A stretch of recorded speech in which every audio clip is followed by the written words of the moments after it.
Hello and welcome to yet another video. This is the 5th episode of the story, in which Uzumaki Naruto awakens one day to discover that his life has been transformed into an RPG game due to his gamer ability. What should he do about it? Naruto is smart. This story is from Seer King. Please support him, her. Please like and subscribe to show your support. Let's get the show started. Early morning. The next day Naruto's apartment. Naruto had a look at his stats as he ate his breakfast.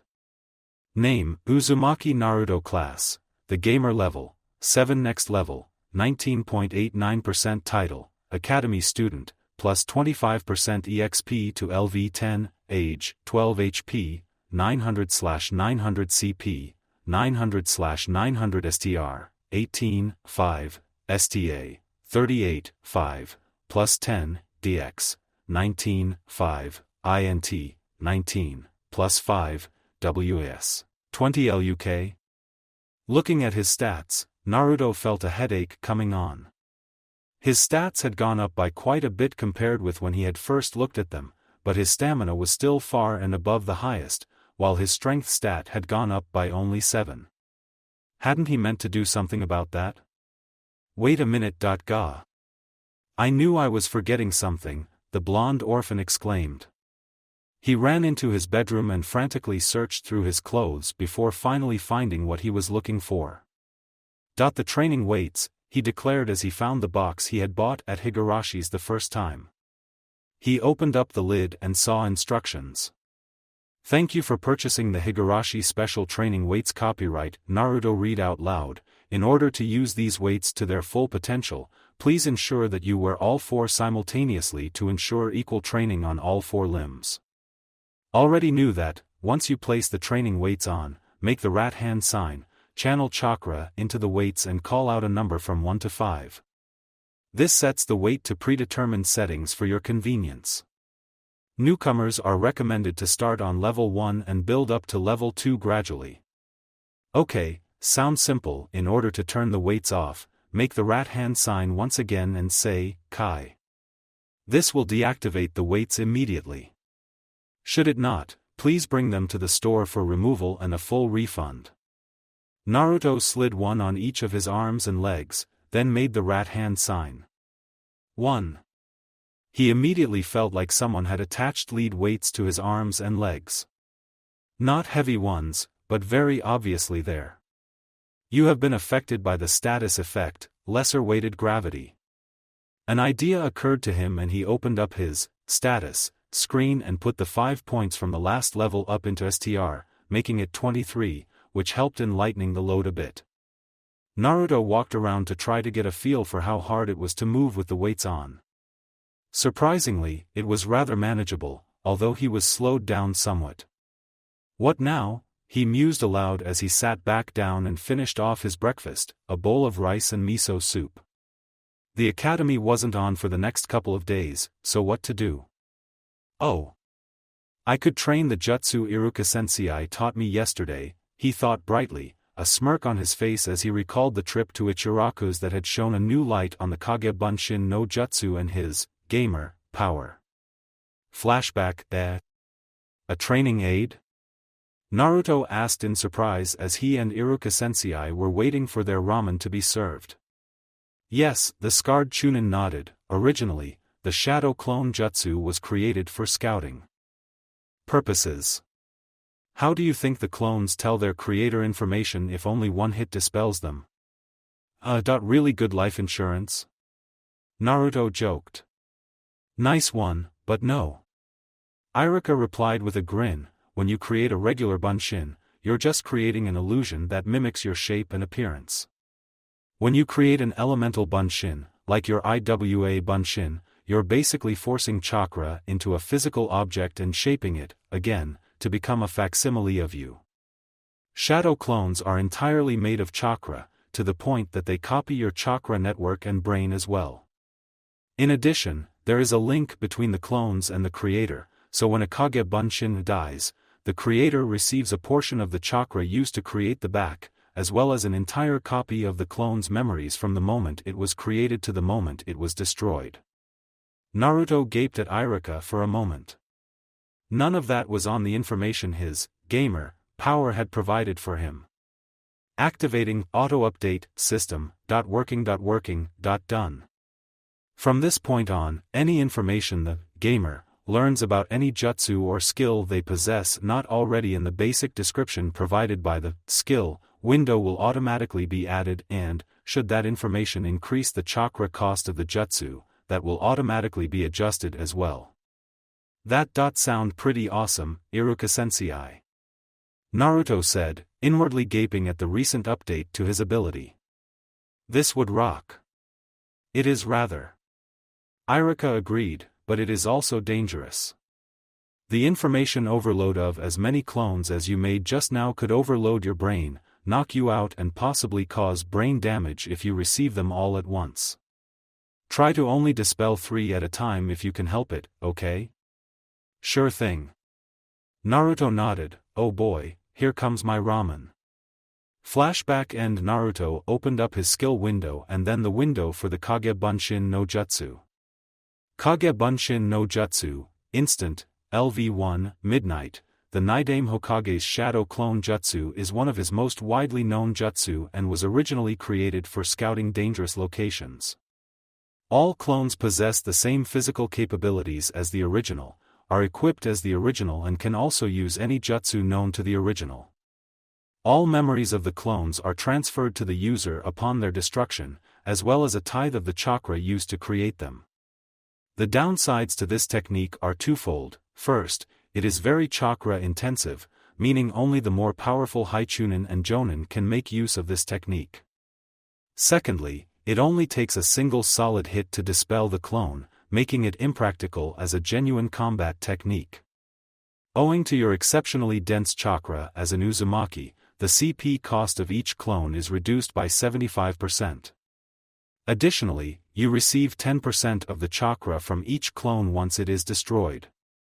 Hand sign, clone hand sign initial cost for each shadow clone, 400 CP adjusted cost for each shadow clone, 100 CP chakra recovered after clone. Destruction, per clone 10 CP, holy crap. Naruto gaped, now I can only make 9 of them. This sucks. I need to learn chakra control. The only skill he had to do with that was the tree climbing exercise skill, but that didn't actually apply the chakra control to his chakra from what he recalled. So, a chakra control skill. How the heck do I make a skill like that? Naruto shouted, tugging at his hair with both hands, forget it. I'll practice with my Kodachi and Tanto. Thank Kami Tenten sold me these things. Heading to the dojo room, Naruto grabbed his practice weapons and examined them with observe. Tenten's well-crafted practice Kodachi, practice weapon made by Higurashi Tenten, a kunoichi. This weapon has perfect balance and simulates the weight of a standard Kodachi perfectly. While not intended for actual combat, as the blade and point are blunt, this weapon can be used to protect yourself. Durability, 60-60 bludgeoning damage, STR plus 15, Tenten's well-crafted practice Tanto, practice weapon, pair, made by Higurashi Tenten, a kunoichi. These weapons have perfect balance and simulate the weight of a standard Hirablade Tanto perfectly. While not intended for actual combat, as the edges and points are blunt, these weapons can be used to protect yourself. Durability, 45-45 bludgeoning damage, STR plus 5. Man, Tenten has awesome skills to make these, he muttered incredulously. Deciding that as he would be getting his Tanto first, he would train with the 2 practice Tanto first as well. Putting the Kodachi to one side, Naruto held the practice Tanto in his hands as if to test their weight. Not as heavy as I'd been expecting, he muttered. Now then, how does someone fight with 2 blades? He tried out a variety of arm positions, but none felt right. In the end, he held both in a reversed grip and it finally felt something like correct. Creating some IWA bunshin, Naruto sparred against them, finding that he was learning how to be comfortable with their weight in his hands as well as how best to swing and stab with the Tanto. Eventually, as a result of repeated actions, the skill, self-taught Nido Ryu Tanto Kenjutsu, has been created. Self-taught Nito Ryu Tanto Kenjutsu, Level 1, Midnight, Active and Passive. Nito Ryu is the art of using a sword in both hands in order to fight. It is an aggressive style, relying on speed and dexterity to dodge the attacks of the enemy. Most people use set styles to fight with, but you have created your own. At the very least, it will stop you from cutting yourself while you wield your weapons. In addition, Tanto are designed to be used in very close proximity with the enemy, requiring highly advanced dodging and evasion skills to remain unharmed. Passively increases STR by 1%. Passively increases DX by 2%. Actively increases damage with Tanto type weapons by 3%. Nice. Naruto grinned, oh. Feel the burn. STR has gone up by 1. That was quick. Man, these things are effective. Naruto grinned again, dunno why more people don't use these. Tuth. Naruto cocked his head to one side as he could have sworn that he heard someone shouting even more obnoxiously than he ever had. Shrugging, he returned to his training, this time taking up the Kodachi. Shorter than a katana, but longer than a wakizashi, Kodachi were seen as difficult to use, Naruto knew, thanks to Iruka Sensei's lecture the previous day regarding his chosen weapons. Kodachi were viewed with slight scorn and were seen entirely as a defensive weapon, earning it the name of the shield sword to those who practiced swordplay. However, Iruka Sensei had gone on to say, that was precisely why using it to attack with would be effective, as nobody would expect Naruto to do more than buy time while wielding his Kodachi. Acting in an unexpected manner was what Naruto did best, after all. After some training, during which he learned that being hit by the sword bouncing off the walls and onto his ankle was very, very painful, the gamer came through for him once more. Self-taught Kodachi Kenjutsu, Level 1, Midnight, Passive and Active. Kenjutsu, the art of the sword for the purpose of battle, is an ancient art dating back centuries. Most people use a formal style, but you have created your own. At the very least, you will not cut your foot off while wielding your sword. Kodachi are defense-oriented weapons, so you gain +1 INT while wielding a Kodachi to reflect the superior defenses you possess. Passively increases STR by 2%. Passively increases DX by 2%. Actively increases damage dealt by Kodachi type weapons by 5%. Why do all of them imply that I'm clumsy? Naruto growled. Seriously, every self-taught style he came up with made it sound like he had 2 left feet and was drunk as a lord on top of it all. Whatever.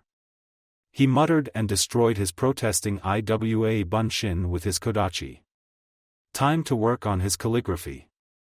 After he cleaned and stored his practice weapons, Naruto trotted back up to his rooms and settled down to start working when an idea occurred to him.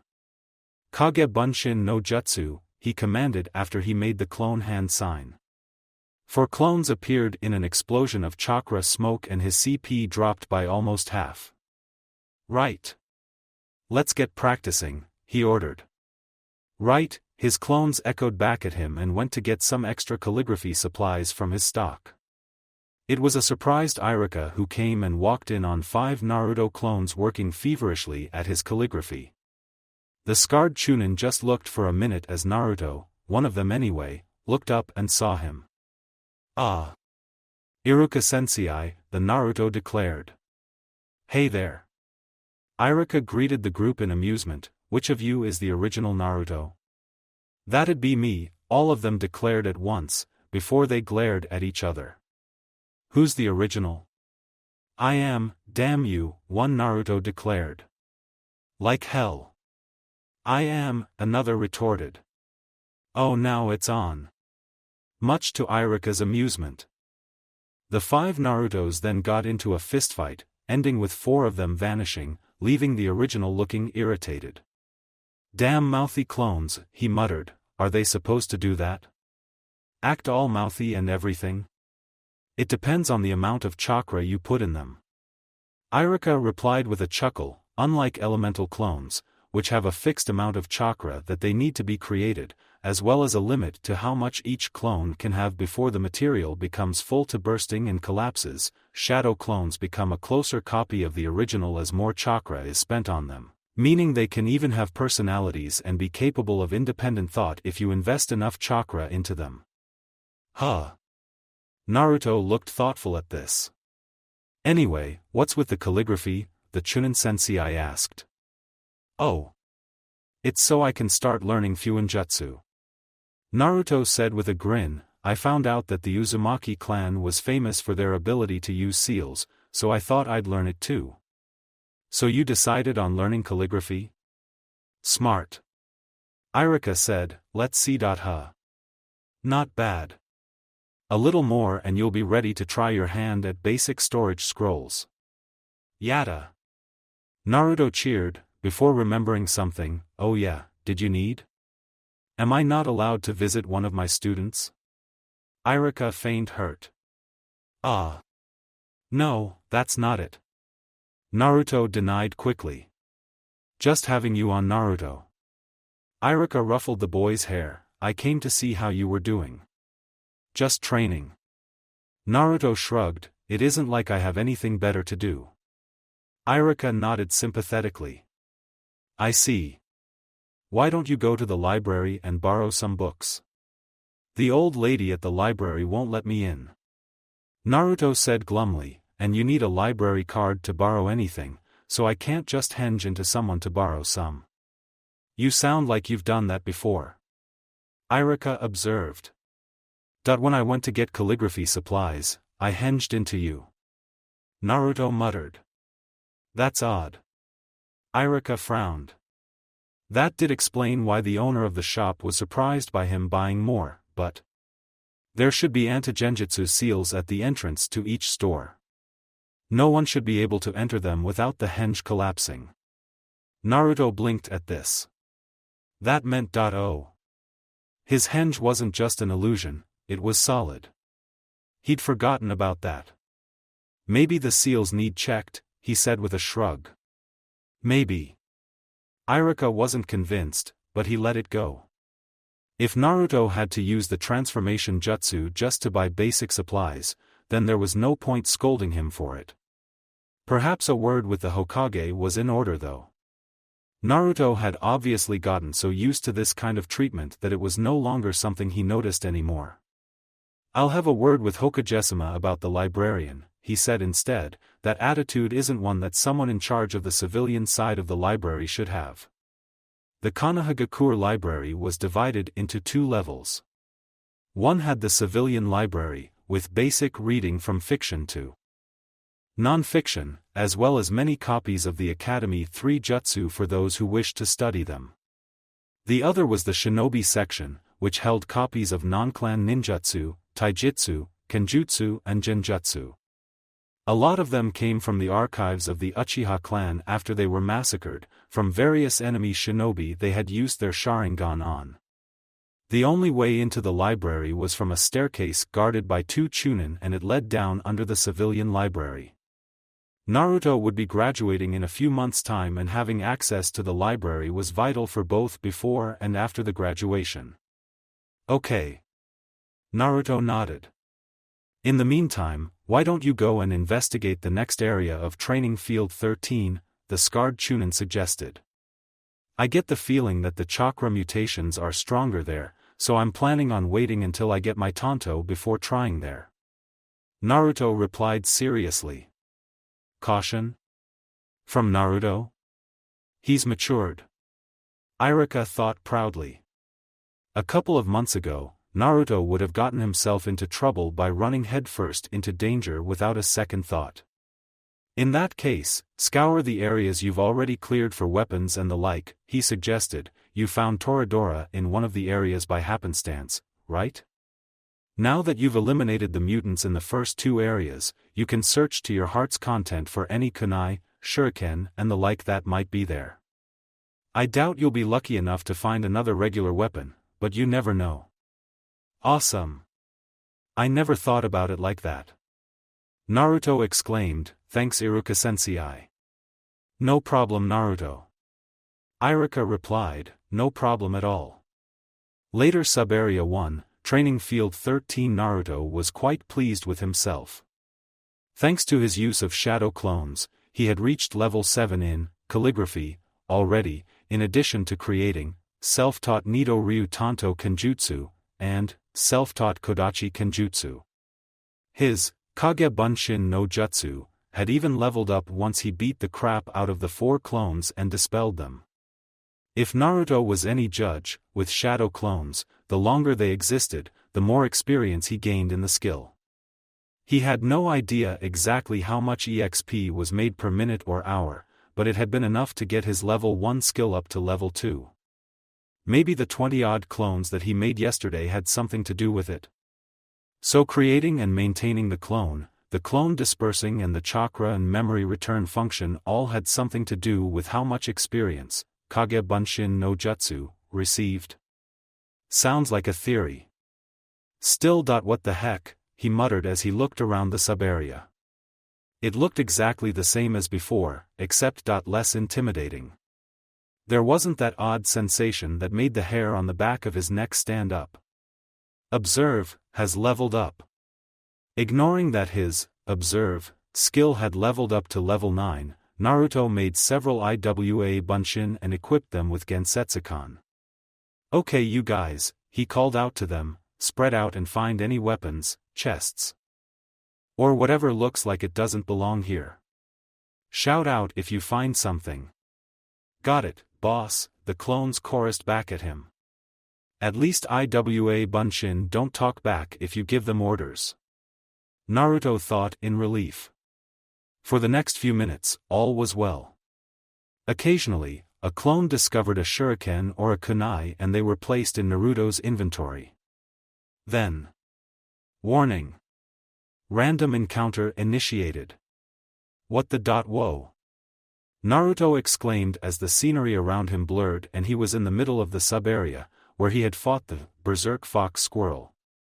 He was accompanied by his confused and bewildered IWA Bunshin in short order. In areas not full of chakra mutations, the random encounter system is active. This can go off at any time and will drag you and any members of your party, including clones, into the random encounter zone, which you may only leave if you either defeat the enemy or use the escape skill. Have fun. I'll show you. Have fun, you. Naruto muttered, but got distracted by a puppet appearing in front. It was about his height and had no face. It didn't look like a marionette or a bunraku puppet. What the heck was it? Possessed Makujin, level 8A tree that has been possessed by a lingering evil chakra. It has transformed into a Makujin and will relentlessly attack any who go near it. Probably the residual chakra of the Kyubi no Kitsune from the field boss. Naruto thought darkly. Leaving the chakra out here was a bad idea. He should have done something before, and now there was a possessed tree on his case. Time to fell this tree, he declared, attack. With a roar, his IWA Bunshin squad charged the possessed Makujin, which chattered a series of wooden clicks before countercharging. Very slowly. Naruto stayed at the back and lent support to his IWA Bunshin with his Hiko Yashin Shuriken Jutsu, and occasionally his Futon, Kaiten Shuriken no Jutsu, as well. The Makujin was slow, but had a ridiculously high defense. The Gensetsukan couldn't cut it and the punches were about as effective as bad language against it. Ditto for the kunai and shuriken. Use Doton, Dangon no Jutsu, on it. Naruto ordered. That was the heaviest hitting jutsu in his repertoire and this thing was slow enough that it had a good chance of being crushed by the rock missile. 2 IWA Bunshin fell back and made the 2 hand signs that were for the earth jutsu before slamming their hands on the ground before them and calling out, Doton, Dangon no Jutsu. 2 large menhir erupted from the ground and sailed through the air to smash into the Makujin with the sound of splitting and splintering wood. The 2 IWA Bunshin crumbled into dust as they had used the last of their chakra. Possessed Makujin, defeated. You gain 125 EXP. Phew. Naruto had to wipe his brow at the defeat of the Makujin. He wandered up as the body crumbled away, revealing a Bakuto? Naruto had to blurt out. It was indeed a wooden sword, designed for training with swords. He observed it. High-quality Bakken, training weapon, a wooden sword, carved from wood to train in swordplay. Sturdy as it is not really meant for combat situations outside of Randori, but in an emergency situation, it can be turned to a weapon of last resort for self-defense. Bludgeoning damage, S+10, Not bad. Naruto commented as he deposited it in his inventory. He then found himself standing back where he had been before the random encounter, which was more disorientating than a side-along shunshin. In the next half hour, he got dragged into 3 more fights with possessed Makujin, and came away with another, high-quality Bakken, a wooden charm, that added 1 to his stamina, not that he needed it, and a pair of wooden gourds. The last one was confusing, until he realized that if he could find a cork stopped, he had a pair of homemade water bottles, which would save him a bit of money. Now, where to find corks? The constant use of the Doton, Dangon no Jutsu, had leveled it up to level 3, just as the constant use of Doton Ninjutsu had leveled up his secondary earth affinity, and Doton, Iwa Bunshin no Jutsu, as well. The haul from the weapons search had yielded 10 kunai, 9 of which were good enough to be added to his stores, 12 shuriken, all of which were in good condition, and 1 chest. Upon opening that chest, Naruto discovered a scroll for a Fuinjutsu. Fuinjutsu, Kijiboi, he read off of the window that appeared, Sealing Jutsu, Cloth Defense? What the heck? Meh. I can't use it yet, so into my inventory it goes. As he did so, he was dragged into yet another random encounter. Ah, what now? Naruto exclaimed as he and his replenished Iwa Bunshin, replacing them was a pain, faced against what had to be a supersized Makujin. It was twice the height and breadth of Choji's dad. Possessed Elder Makujin, level 12. A tree that was over 100 years old was infected with an evil chakra, turning it into an Elder Makujin. Its strength is far greater than that of the regular Makujin. Dangon Barrage, now! Naruto ordered hurriedly. This was not something he had expected. Why was a boss character showing up here and now? All 8 of his Iwa Bunshin sent out a broadside of Dangon at the Elder Makujin, but it just walked forwards, smashing them out of the air like they were pebbles. Shit! It ain't working, boss, one Iwa Bunshin shouted. 4 of you get into close combat and keep its arms occupied. Naruto ordered, the rest of you attack with the Dangon again when the others have it distracted. The clones followed his orders. 4 of them created Gensetsukan and raced to distract the Makujin up close and personal, while Naruto and the other 4 made ready to attack with the rock bullet jutsu. The Makujin chattered a series of rattling wooden clicks and swung a large arm at the Iwa Bunshin, who dodged around it and started attacking the legs and what part of the torso they could reach with their staves. As the wooden monster smashed down in an attempt to smash the clones, Naruto and the others sent 5 Dangon at it, smashing into the sides of the Makujin one after another and sending it crashing to the ground. Immediately, the Iwa Bunshin clambered upon it and started stabbing it on the head and upper torso with kunai and Gensetsukan. Spread out and surround it, Naruto ordered. The reason why it had blocked all of the first barrage was that they all came from the same direction. Once the thing got up, it wouldn't have it so easy. As predicted, the Elder Makujin wasn't finished just yet and stood up, the Iwa Bunshin tumbling off like specks of dirt and crumbling to pieces on impact with the ground. Now! Naruto ordered and 5 earth menhir ripped free of the ground and tore through the air at the Elder Makujin from 5 different directions. The wooden monster was smashed to pieces and scattered all over the area, letting Naruto breathe a sigh of relief. Then, boss! It's multiplying! One clone shouted. Sure enough, 3 regular, possessed Makujin, sprouted from the smashed remains of the defeated, possessed elder Makujin. Oh, for the love of ramen! Naruto grumbled. Ludicrously high defense, high strength, and the ability to spawn lesser versions of itself once defeated? Smash them, he ordered his clones, which they had done with gusto. Now that they knew how to defeat them, even multiple, possessed Makujin, were not match for Naruto and his clones. In short order, the three wooden monsters were kindling. Possessed Elder Makujin, defeated. You gain 1200 EXP. Possessed Makujin, X3 defeated. You gain 300 EXP. All chakra saturation in sub-area 1 cleared. You gain 500 EXP.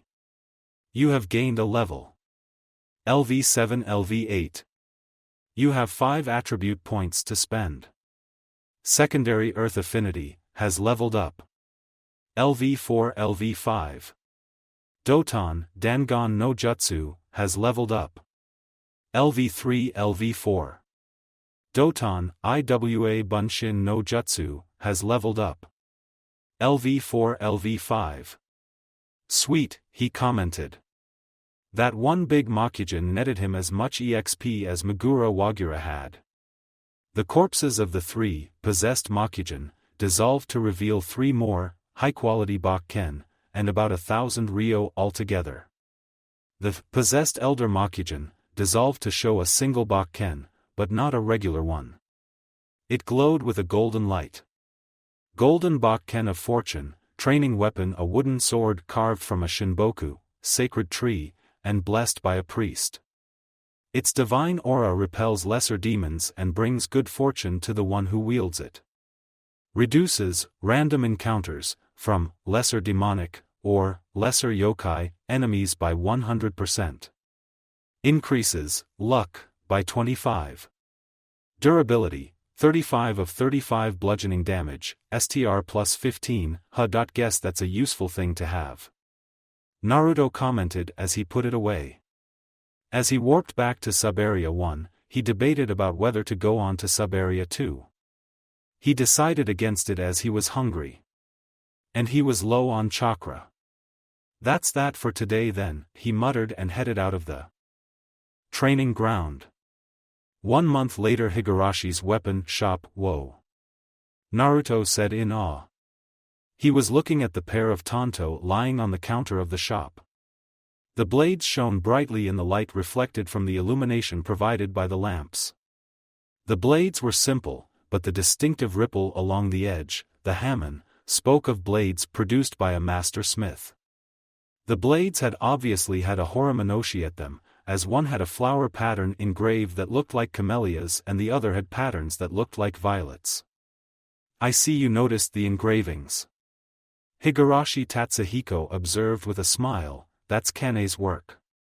She's good, really good at that sort of fine detail work. Ordinarily, we would let you name them and then engrave a horimono to match it, but with these, we named them for you. This one is Tsubaki and this one is Samaire. In Hankatoba, Samaire means honesty and Tsubaki, when they're red, means perishing with grace. Cool. Naruto said. He meant it. The hilts of the blades were wrapped in colored tsukamaki bearing their respective colors, while the small tsuba had more fine engraving work on them. Now Naruto-kun, are you sure that you want to give us most of the remaining chakra? He asked with a look of concern. Before Naruto could answer, a box popped up. Karmic choice. This question will determine the end result of your relationship with the Higurashi family. Choose carefully, because words once spoken cannot be taken back. Choice 1, righteous, sure. It's yours. Immediate advancement to, honored, reputation with, Higurashi weapons and apparels, Higurashi Kane, and, Higurashi Tatsuhiko. Advancement to, well-liked, reputation with, Higurashi Tenten. Choice 2, pragmatic, on second thought, no. I might need it. 50 relationship with all Higurashi family members, receive all remaining chakra metal. The choice, for Naruto, was obvious. Sure thing. Naruto said with a nod, you might need it for something for the village. Righteous, choice made. Plus 10 to, righteous, alignment. Title, Righteous Acolyte, obtained. Guide, updated. Titles, and, alignment, added. Received Tonto, Samayer. Received Tonto, Tsubaki. That's very good of you, Naruto-kun. Tatsuhiko boomed with a smile, I can't thank you enough. Take these as a token of gratitude. Reaching under the counter, the blacksmith pulled out a set of black fingerless gloves with metal over the back of the hand. The emblem of the hidden leaf was engraved on the metal and it shone as if it had just been freshly polished. Which was actually very likely. Wowda, thanks, the blonde boy said in awe. Ah. No problem, the man grinned. Now, in addition to the blades, I can give you a set of sheaths for them. How do you want to carry them? At the small of my back. Naruto replied, miming drawing the blades from that location. I see. Tatsuhiko nodded seriously, I think I have what you're looking for over here. He walked over, grabbed a set of sheaths for a nearby rack, and brought them back to show the boy. They were plain black and had built-in sharpening stones. What was special about them was that they were designed to be able to be crossed over one another and secured tightly. These will serve you well. Tatsuhiko said as he carefully sheathed each blade into each sheath, I'll give you a care package as well, whetstones, cloths and a manual on how to sharpen your blades. Saying so, he placed all of the above-mentioned items, plus the Tonto, into a storage scroll and handed it to Naruto. Remember, you aren't allowed to carry weapons openly until you become a genin, the man cautioned Naruto sternly. Hi. Naruto accepted the scroll carefully and put it into his pocket. Wanted to ask you something about your Kodachi. Tatsuhiko said gruffly, now, I can do a standard design. Or I can alter it somewhat. Alter it how? Naruto asked. For example, adding an edge on the flat of the blade, about 5 inches long near the tip, the blacksmith replied, drawing a display Kodachi and gesturing at where he meant, not many blades are double-edged, especially not Kodachi, so it'll be a nasty surprise for anyone you cross blades with. I could also make the hilt extra long and add a kaiken into it for emergencies. Hidden arrays to store weapons. There's a lot of things I could do if you want me to. As for payment, the chakra medal you've given my family means that the sky's the limit. The blonde boy was stumped as he thought about it. He really had no idea about what he wanted for his blade. Being given basically a free hand to customize it with no limit on his finances was such a novelty that he had not expected it. Can I leave it up to you to decide? Naruto asked, I really have no idea what to choose. Tatsuhiko nodded understandingly. That's fine. I have the metal heating up in the back right now, so I'll get started on it right away. Is there anything else you want to buy before I get started? 3 standard sets of shuriken. Naruto replied, I ran out the other day. Still clearing out training ground 13, Tatsuhiko asked as he grabbed the requested items, how far are you in? Still just the first 2 sub-areas. Naruto scowled, I go away for 2 days and the chakra mutations reappear. It's gotten to the point that it's ridiculous. But I didn't want to try my luck further until I had some proper weapons. He patted the scroll meaningfully and the blacksmith nodded approvingly. Always know when you might be in over your head. A good trait for a shinobi to have, he said. As for the resurgence of the chakra mutations, it's because the chakra saturation seeps back into the area from the rest after a short while if cleared. You're going to have to kill all of the chakra mutations in all of the areas before the saturation will be removed completely. Something to work towards. Naruto said with a shrug as he pulled on his new gloves, these look kick-ass. Thanks, Tatsuhiko. No problem, he chuckled, now I'd better get back to my forge. I'll let Tenchan know you were here. She's going to be thrilled about the chakra medal. I'm going to make her a katana out of some of it. Glad to help. Naruto grinned, see you later. As the blonde boy trotted off, Tatsuhiko chuckled. He really was just like his mother. Heading to his forge, he watched as Kane worked the bellows. I take it he liked the tanto, she said without missing a beat. Yep. He even reaffirmed that we can keep the excess chakra metal. Tatsuhiko replied, he also left exactly what to do with his kodachi up to me. The poor boy looked stunned at the idea that I would let him tell me what to do with his sword. This village has a lote.to answer for. Kane grunted as she fanned the flame higher, so what are you gonna do? Remember the plans I've been refining for Tenshin's sword, he asked. I was thinking about using Naruto-kun's weapon as a beta test for it. Is that wise? His wife asked as she paused to check the forge, or ethical. Nothing will go wrong. Tatsuhiko assured her, I've worked things out so all the additions and modifications come together smoothly. I've already done an alpha test with regular weapon-grade Tamahagane and, aside from some minor issues that I've fixed, it turned out pretty damn good. Yes, but that was a katana, not a kodachi. Kane pointed out reasonably. A few calculations and minor adjustments and it'll be fine. Tatsuhiko said firmly, a kodachi is pretty much the same as a katana, aside from being slightly smaller. It won't be hard to adjust for that. If you are certain. Kane sighed, you start hammering the metal out, and I'll have a look over your plans. Yes dear. Tatsuhiko said, they're in my planning office. Later in Naruto's apartment, Naruto used, observe, on his new equipment as soon as he finished his lunch. Konoha battle gloves, black, high-quality gloves used by Chunin-rank shinobi and higher in Konohagakure. Offering protection for the knuckles in taijutsu and protection for the back of the hand to block weapons, they are emblazoned with the leaf of Konohagakure.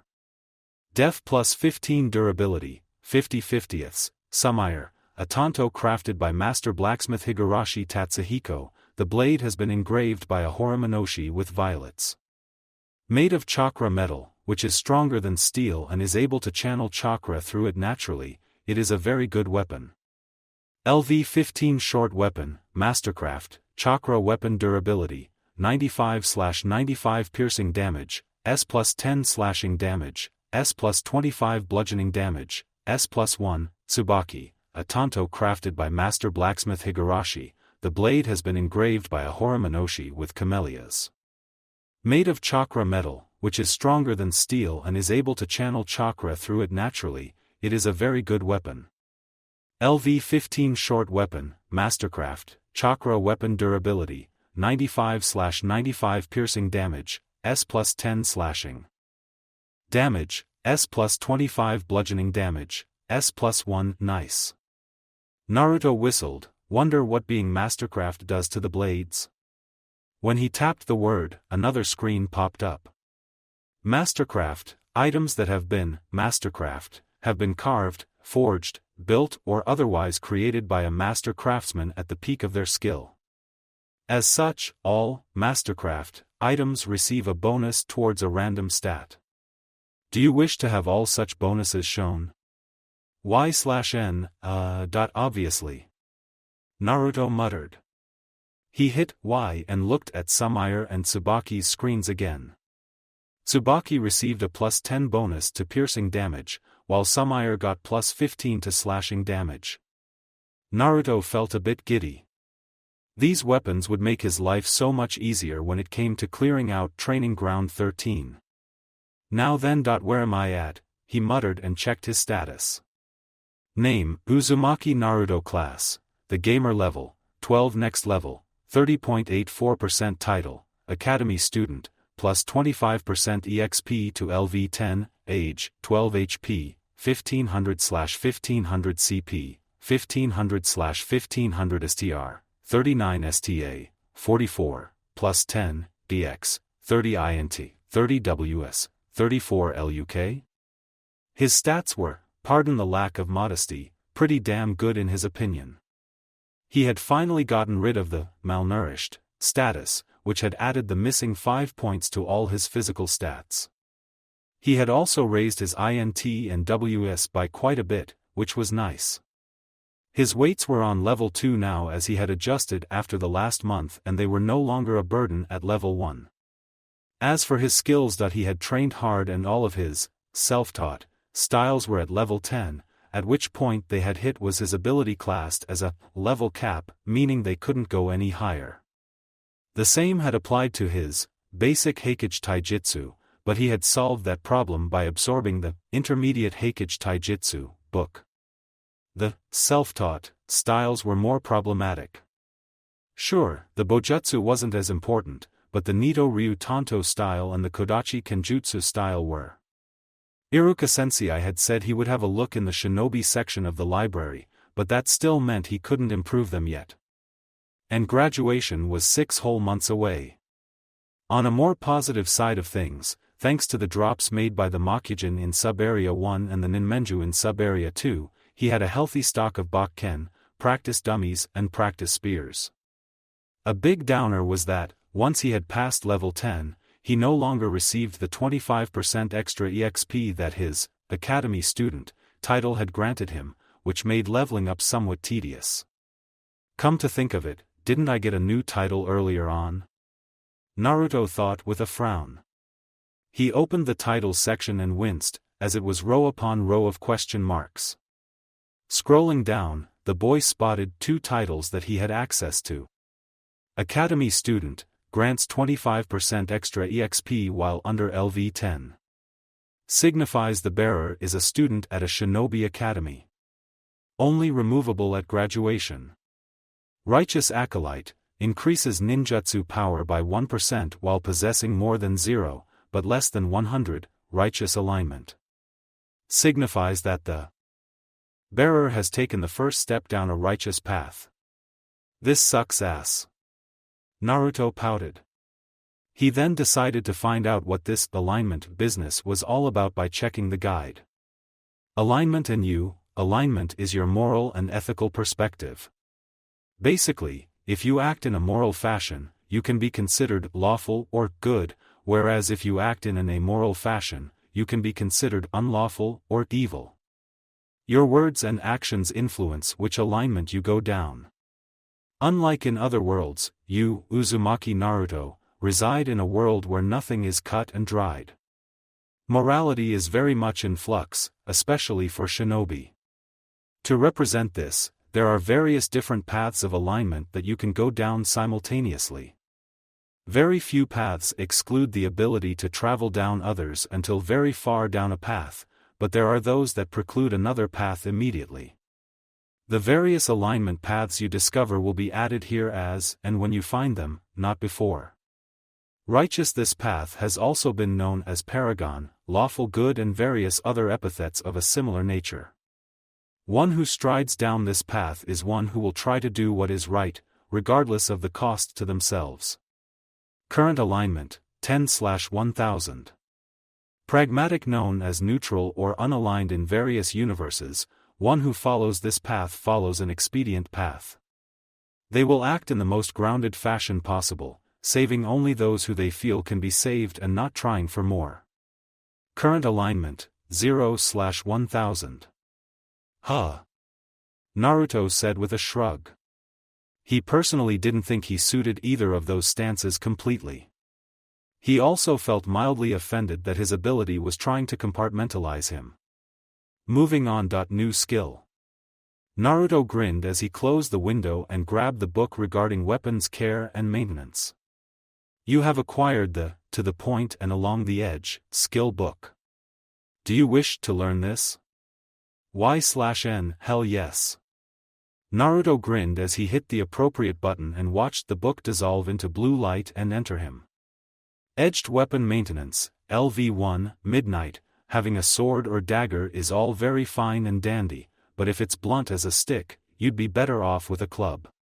This skill allows you to oil, sharpen and otherwise maintain any edged weapon, from a kaiken to the head of a spear. It also grants a buff to any weapon you treat with this skill.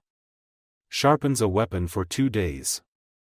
Grants +5 to piercing and slashing attacks for the duration of the sharpening. Restores 5 durability for each sharpening, oiling, and maintenance action carried out on edged weapons. Requires weapon maintenance materials to use. Kick ass, Naruto declared. If this skill was this good at level 1, he couldn't wait to see what the higher levels were like. Heading down to the training room, Naruto pulled a practice dummy out of his inventory. It was one of the common drops he received for killing ninmenju, the human-faced trees, and their weaker spawns, ninmenka, the human-faced fruit. The dummies were basic wooden human shapes and were actually meant for taijutsu practice, but as Naruto had 50 of the things in his inventory, he could spare one for training how to infuse his blades with chakra. Drawing his weapons from their sheaths, Naruto closed his eyes and focused.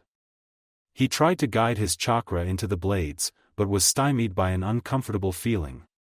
Frowning, he tried again, this time being a bit more forceful, thrusting the chakra into the tanto he held.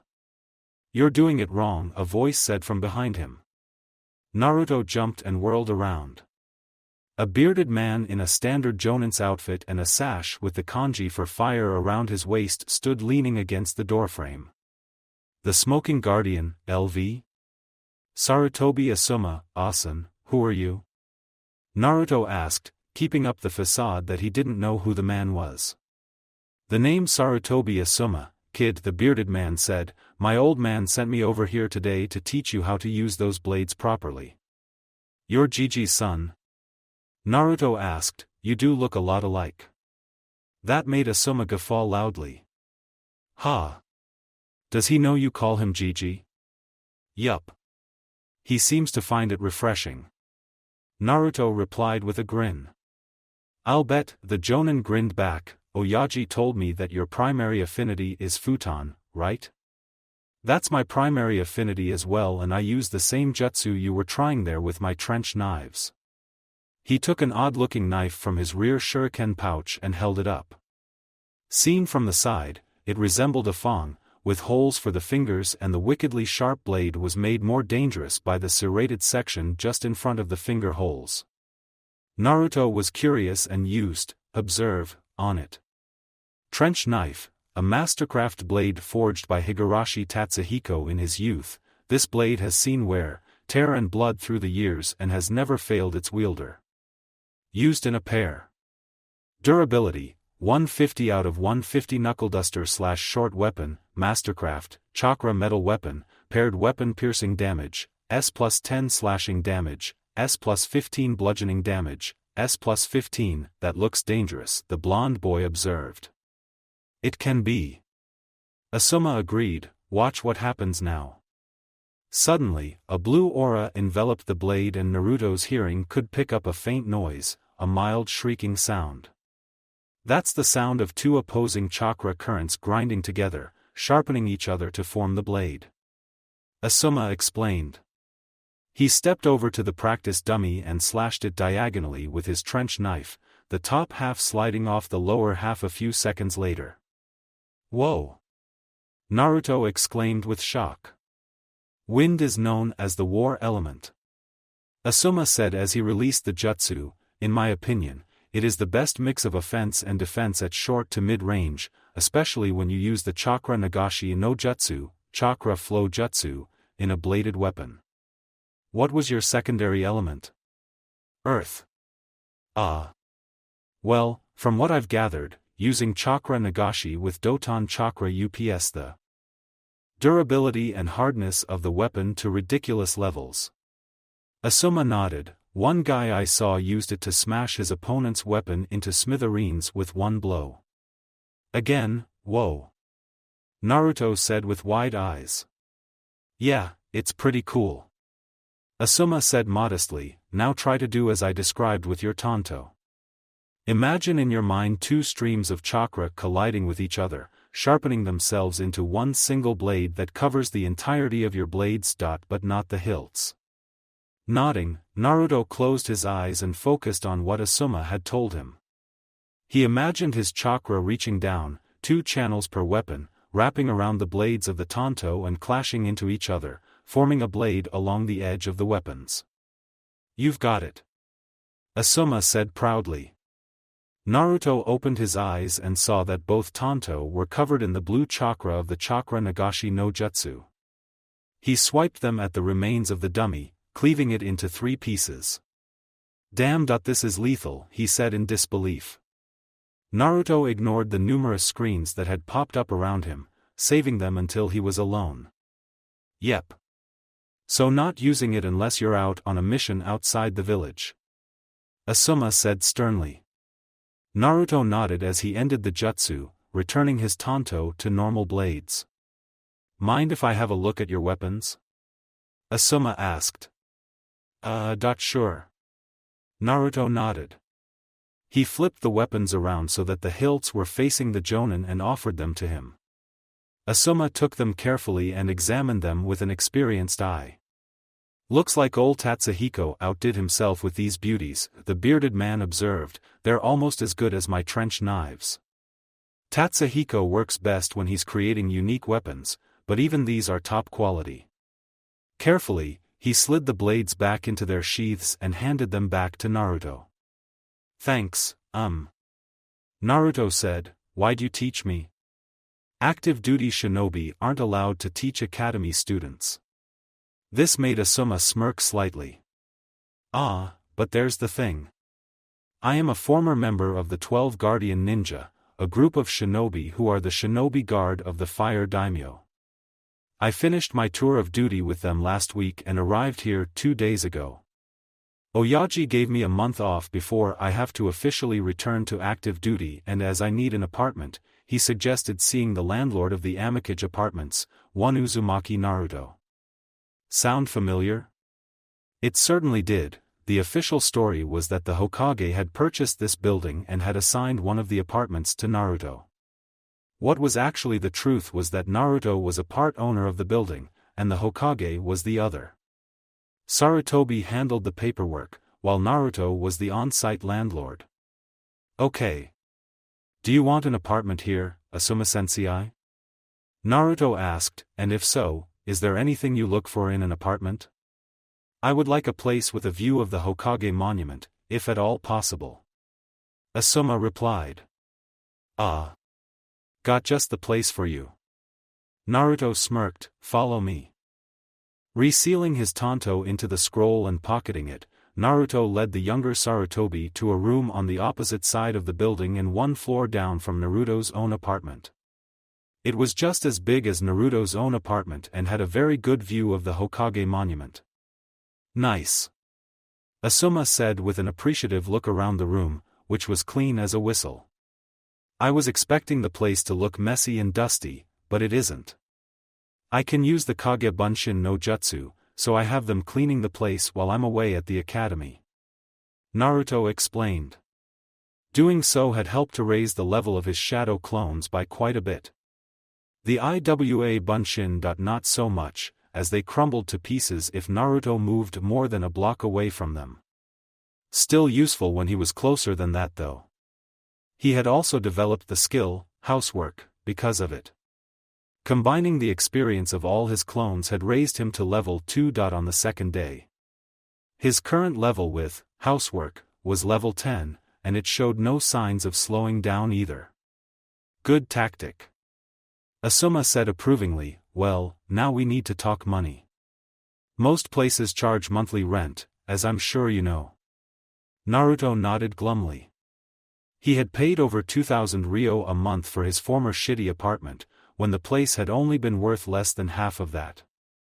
Considering how this place is in pretty good nick considering it was left alone for so long, how does 2,000 a month sound? Asuma asked. "That's as much as I paid my old landlord," Naruto exclaimed. "For that place?" Asuma sounded slightly incredulous. "Pops told me about it." "You shouldn't have paid more than 1,200 ryo a month." "Meh. I'm used to it." Naruto shrugged indifferently. "Anyway, 2,000 ryo sounds good. Shake on it?" The two shook hands and sealed the deal. "I'm having dinner with the Sarutobi clan tonight, my official, welcome back, party. Asuma informed Naruto, I'll have my brother, Asahi, draw up a rental agreement afterwards and bring it with me so we can sign it tomorrow. The Jonin looked around the empty room again. By the way, what happened to the furniture? It was either taken when the entrance to ANBU HQ was moved or left to rot.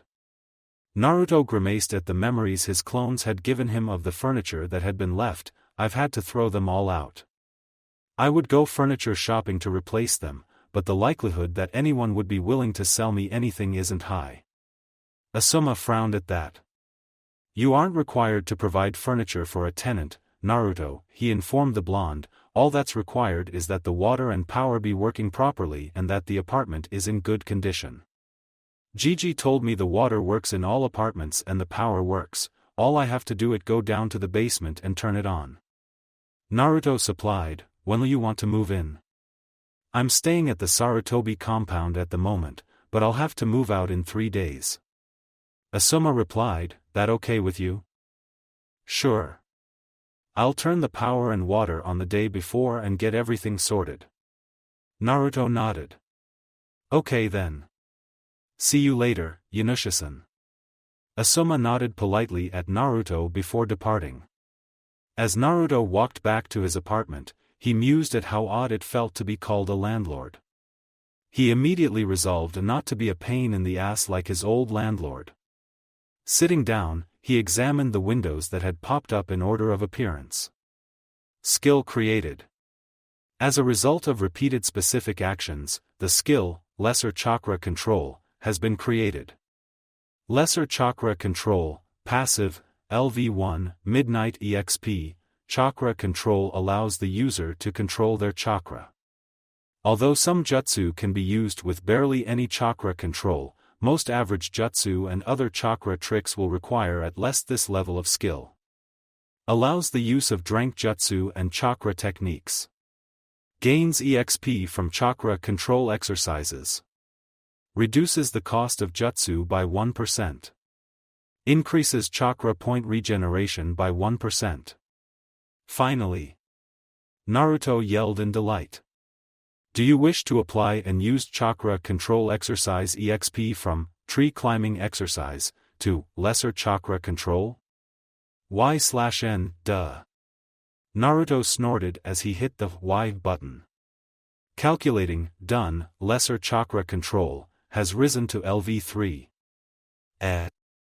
Naruto mentally calculated that his tree climbing exercise skill was level 10. Shouldn't that yield a higher level up? Shrugging, he moved on to the next notice. Skill created. As a result of a specific action, the skill, Chakra Nagashi no Jutsu, has been created. Chakra Nagashi no Jutsu, active, level 1, Midnight EXP. The chakra flow jutsu is the ability to coat a weapon with chakra and bestowing some sort of special effect to it via the elemental affinity that the chakra possesses. Physical contact is with the target weapon is required in order to use this jutsu. Wind chakra can turn any blade into a lethally sharp weapon. Earth chakra increases the density and hardness of the weapon. Fire chakra surrounds the weapon in a burning aura, incinerating all it touches. Lightning chakra acts similarly to wind chakra, with the added effect of numbness, although both effects are due to causing intense vibrations in the weapon. Water chakra extends the length of the weapon and adds a cutting effect only slightly inferior to wind chakra. In addition, neutral chakra merely forms a protective cover over the weapon, reducing any harm to the weapon. Hand signs, none. Wielder chakra types usable, wind, earth, neutral futon chakra nagashi, usable on edged weapons only. Creates a blade over the weapon that adds a plus 20 increase to slashing and piercing damage. Grants plus 10 durability for duration of activation. Costs 25 CP/minute to use. Doton chakra nagashi, usable on any weapon. Grants an increase of plus 20 to the weapon's bludgeoning and piercing damage. Piercing damage only added if an edged weapon, increases the weapon's durability by plus 15. Grants plus 20 def to the weapon. Costs 28 CP/minute to use. Neutral Chakra Nagashi, usable on any weapon. Grants an increase of +10 to the weapon/s bludgeoning, slashing and piercing damage, applied depending on the weapon. Grants +5 def to the weapon. Costs 30 CP/minute to use. Naruto had to raise his eyebrows at that. The differences between the various CP costs of the 3 chakra Nagashi were fairly obvious. He had the greatest affinity for wind chakra, so the cost was the least, with earth chakra second because he had worked hard at it. Neutral chakra couldn't be worked on, so it had what he assumed was the basic cost. Still, the effects of all 3 were useful. He would have to think about something to use for the Doton chakra Nagashi. A collapsible baton made of chakra metal, maybe? Shaking his head, he looked at the other windows. Quest alert. A man's home is his castle. Sarutobi Asuma, the son of your surrogate grandfather, and former member of the 12 Guardian Shinobi, is going to rent an apartment from you in the Amikage apartment building. Prepare the room, get the water and power on and sign all the necessary documents before he arrives in 3 days. Quest reward, plus 1000 EXP, plus 2000 Ryo, Sarutobi Asuma as a tenant, random futon ninjutsu scroll. Quest failure, Sarutobi Asuma as a tenant. Accept? Y/N hitting the Y button, Naruto catalogued everything that had to be done and in what order. Most of the preliminary stuff had already been filed by his Gigi, so all he had to do was inform the water and power companies that he would be ramping up the consumption of their respective resource. Making 2 shadow clones, he sent one to each company before he made another couple to go over the Asuma's chosen apartment with a fine-tooth comb and make repairs as and when required. Settling down again, he realized that Sakura was going to be over soon for her taijutsu practice. This was the Pinkette girl's least favorite thing to do, but she did keep her word, so she came nevertheless. One thing that had changed was that Sakura's tutoring sessions had ceased adding anything to his INT or WS except at very long intervals. Checking the mission in the quest log, he discovered that it had updated itself, saying that he now required 15 tutoring sessions with Sakura in order to get +1 WIS and +1 INT, although the amount needed to improve his relationship had decreased from 5 sessions to 3. Naruto guessed that the amount that his INT and WIS had risen by had prompted whatever being that governed his gamer ability to balance it out. The higher your stats are, the harder it is to improve them. Sakura, on the other hand, was finding it hard going with regard to her training. She was getting training from the academy, training from Naruto and training from her father.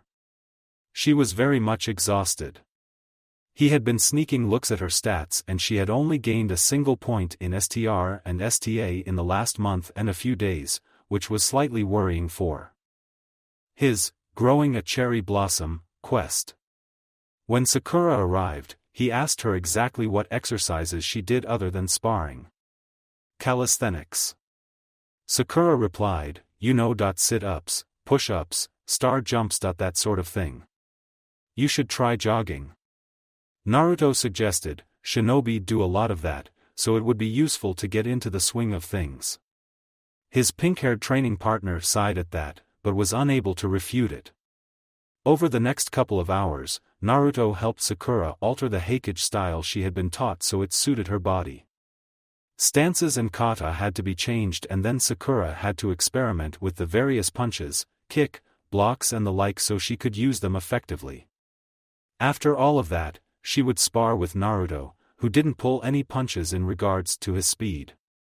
He was way faster than Ino was, if not quite as acrobatic, so if Sakura got used to his level of speed, she'd be able to deal with Ino more easily.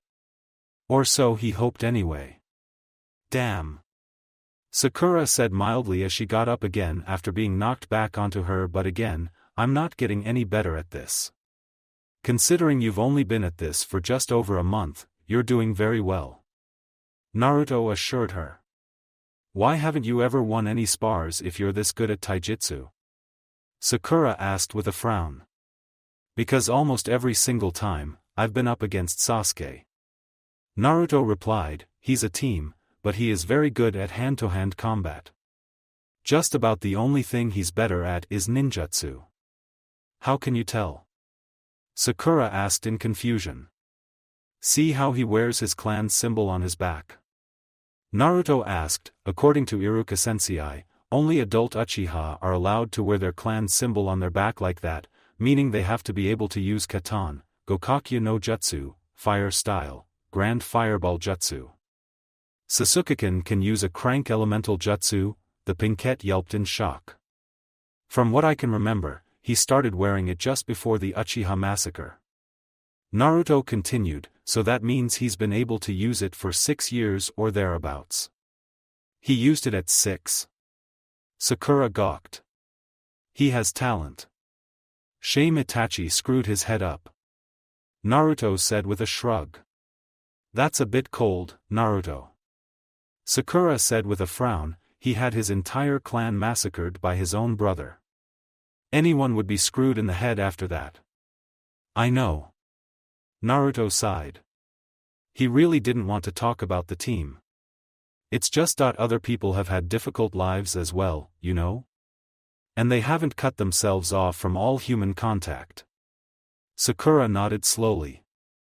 I get your meaning, but cut him a little slack, okay? Because it's you asking, I'll try. Naruto sighed. Now, have you thought about your genin outfit?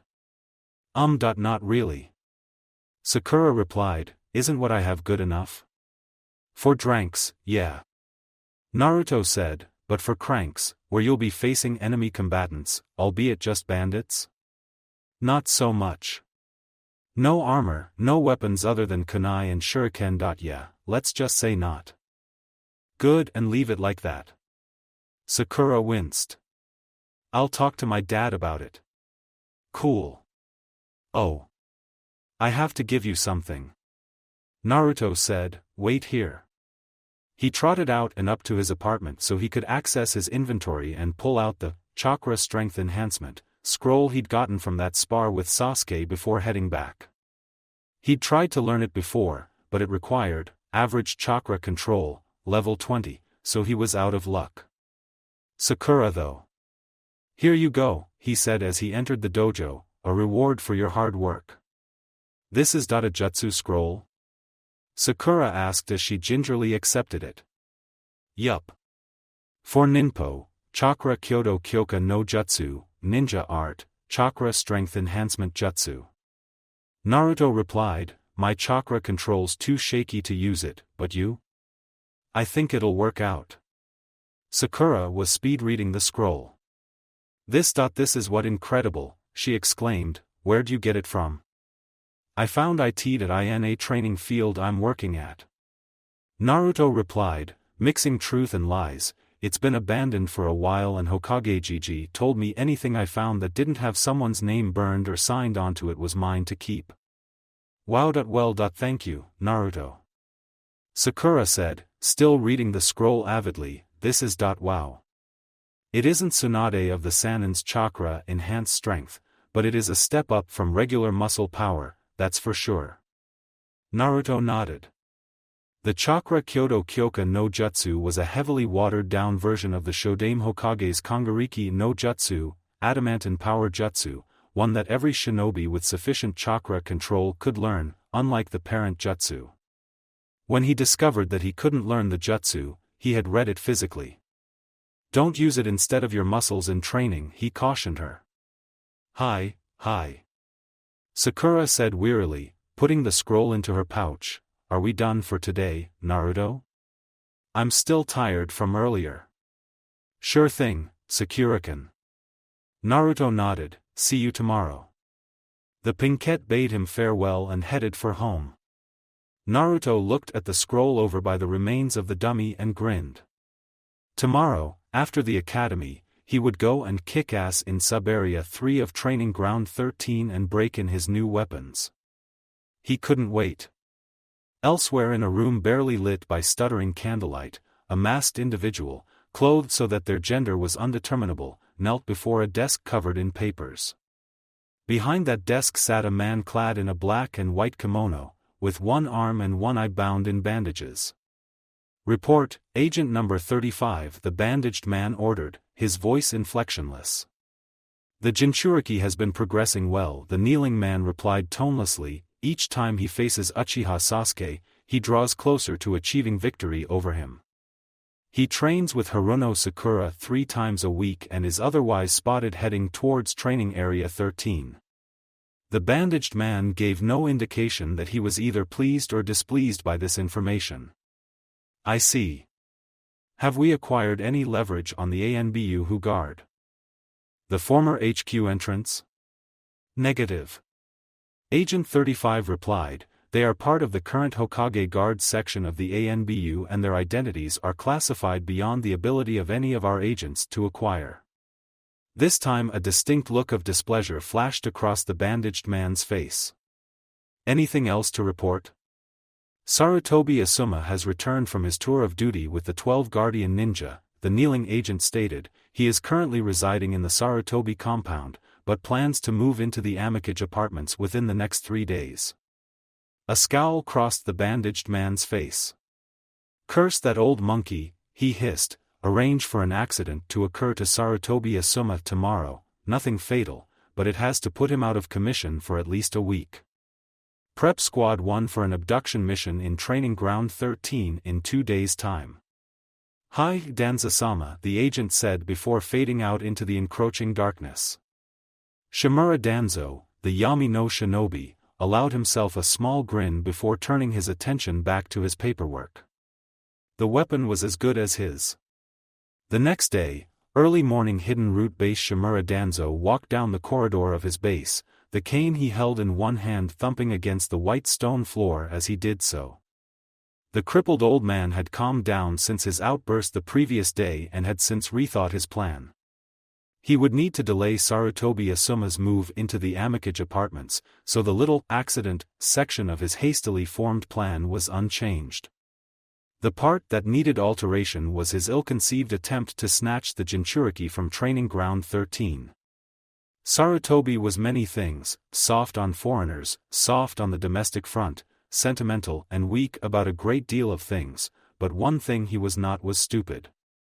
Doubtless he had ANBU watching not only the weapon's home, but the weapon himself. If the old monkey caught wind of his operatives lurking around the Jinchuriki that he was coddling, Danzo would be up to his armpits in ANBU before he could say knife 3 times fast.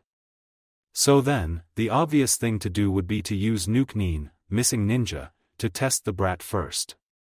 That had been his first thought, but he had shot it down. Let foreign scum into Konoha? It was bad enough during the Chunin exams, but honorless scum like missing ninja, inside his home? No. So then, he would manufacture some missing ninja. Fortunately, NA had a large store of foreign ninja apparel and weaponry that they had acquired in the many years it had been active, both officially and unofficially. Just to be certain, he was having the squad he had chosen modified with the Ninpo, Karata no Chikoku, ninja art, body sculpting, technique, so their faces, at the very least, would look vastly different. That, combined with the different clothing, weapons and high-tie that he was going to provide them, would mask the origins of his men. The operation had several possible objectives. The first would, obviously, be to kidnap the Jinchuriki and flee from Konoha, depositing the weapon in one of the hidden tunnels outside Konoha that led to the main base of NE.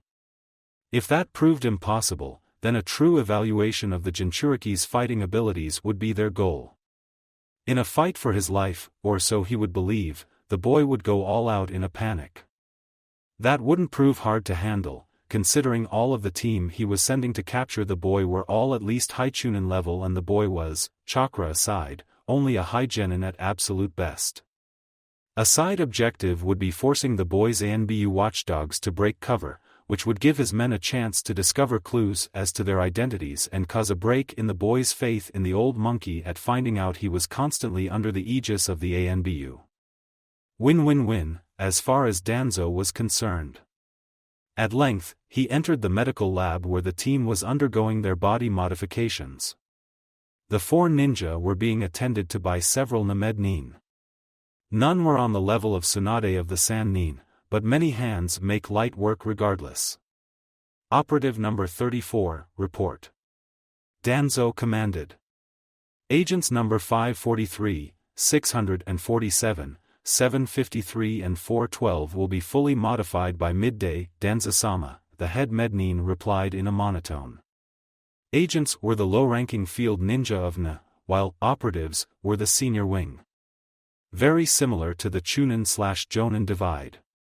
And how long until they are back to full usability? Danzo demanded.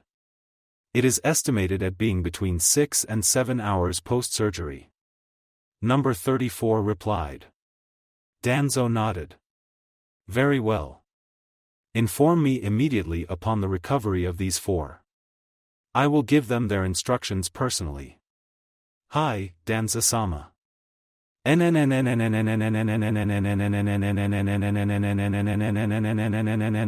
later Sakura's home Haruno Sakura grunted in mild pain as her father easily threw her over his shoulder and onto the ground of the small training area that he had in the basement of their house. She hadn't known it was here until her father had decided to improve her taijutsu. What had made it worse was Naruto was doing exactly the same when she visited him. Her body had never ached more than in the last month or so.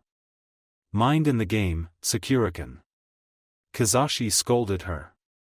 Sorry, Otusan, she apologized, it's just that between you and Naruto training me 5 days a week, I'm a bit tired. You'll get used to it, her father informed her briskly, as long as you don't overdo it, you should notice that your endurance will increase gradually. Up you get now. Fine. Sakura moaned as she staggered to her feet. By the way, Naruto recommended that I get a better outfit for when I graduate. Sensible, was all Kazashi would say. Otusan, what exactly is wrong with my outfit? Sakura gestured at her battle dress. Nothing's wrong, purse. Kazashi corrected, it's merely that it's too bright and not armored. In a crank mission, you would be all but defenseless and have to rely on the Kawarimi no Jutsu, natural speed and agility and pure luck to avoid enemy attacks. Not to mention it would be hard to blend in with the red color. But these are the colors of the Haruno clan. Sakura protested. You should wear a clan patch on your clothes to declare your clan affiliation, but you should choose a more subdued color scheme for combat missions, her father advised her, preferably with some armor covering your vital locations, if not your limbs as well. The Pinkette winced at the thought of having her arms or legs targeted by enemy ninja and resolved to get arm guards and leg guards. Your mother said that Naruto-san was wearing new clothes.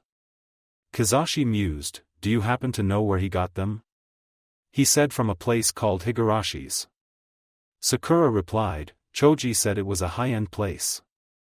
They make the best damn ninja gear in Konoha is more like it, the pink-haired man snorted, the stuff for genin is very reasonably priced given how high quality it is.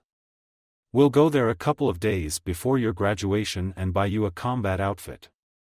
You can wear your usual outfit for dranks. Now, how are you coming along with that jutsu Naruto-san gave you? Sakura beamed. It's such an easy jutsu to use. I don't get why Naruto can't use it himself. Demonstrating, she walked over to a sparring post and smashed her fist into it, leaving a sizable dent that was shockingly out of proportion to what her skinny arms should have been capable of. You do realize that most people wait until they're chunin before they learn that jutsu? Her father deadpanned. Sakura looked shocked. The chakra control requirement to use this technique usually takes quite a lot of time to perfect, he noted blandly, yet to you, it's easy. Little cherry blossom of mine, I think I should invest in a genjutsu scroll of mine for you. Otusan, please don't call me that if we're in public, his daughter whined. Later with Naruto the blonde boy looked at the screen in front of him as he sat down at his table. Level requirements, some weapons, armor and other items have minimum requirements before you can use them in combat. This might be as simple as a minimum level to reach before they can be used, while others can vary between various stat requirements, completed quests, or a certain monster needs to be slain, or even a mixture of all of the above. While training with weapons, all requirements are ignored. What a fricking pain. Naruto grumbled. He was only level 12, Tsubaki and Sumire required level 15 in order to wield them. There went his big plan to cut a swath through sub-area 3 of Training Ground 13. There again, it's only 3 levels, so maybe he could power level somehow? Shaking his head, the Uzumaki decided to leave it be for the moment. Everything was prepared for when Asuma moved in. The utility companies had reluctantly acknowledged the soon-to increase in power and water his place was about to have, and his clones, after some trial and error, had turned on the electricity and water for Asuma's chosen apartment. Right now, the taps were all on, allowing any buildup of contaminants and rust to be vomited out and removed from the pipes. His clones, thank Kami for shadow clones, had also been busy dusting and cleaning the entire apartment until it looked spotless. If nothing else, it would look good when Asuma arrived. All that was left to clean were the sinks and the bath/shower once they stopped vomiting up rust and dirt. Calligraphy practice then, he shrugged and made some more Kage Bunshin. After getting his calligraphy stuff out, he joined his clones in working at it.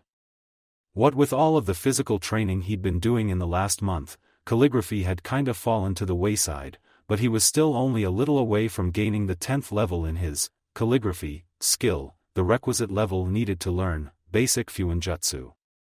After an hour of effort, he dispelled his clones and accumulated all of the experience they had built up. The result was gratifying. Calligraphy has leveled up. LV9 LV10. Finally. Naruto cheered. He hurriedly reached inside his inventory and drew out the scroll he had been carrying around for over a month. You have acquired the basic Fuinjutsu scroll. Do you wish to learn it? Y/N, bet your ass I do. Naruto muttered and stabbed the Y button with one finger. Much to his relief, the scroll dissolves into blue light and is absorbed into him as usual. Basic Fuinjutsu, passive/active, LV1, Midnight, Fuinjutsu is the art of writing out formulae aimed towards a specific end. It is said that so long as you have the correct formula and enough chakra to activate it, there is nothing that you cannot do. Be warned however, as one wrong stroke can cause explosions of a life-threatening nature. You are not able to experiment with only basic Fuinjutsu. Members of the Uzumaki clan have a natural flair with an understanding of Fuinjutsu and receive a +5 bonus to all attempts at the art. Basic Fuinjutsu allows you to create basic storage scrolls. At higher levels, you can create storage scrolls that can hold more in them. Then you unlock basic exploding tags. Allows the creation of Type 1 Konohagakure-style storage scrolls. Requires 100 CP in order to empower each scroll. 25% chance of failure, includes bonus of Uzumaki bonus. Practicing Fuinjutsu also gives bonus EXP to calligraphy. Beneath all that were the step-by-step instructions on how to create a storage scroll.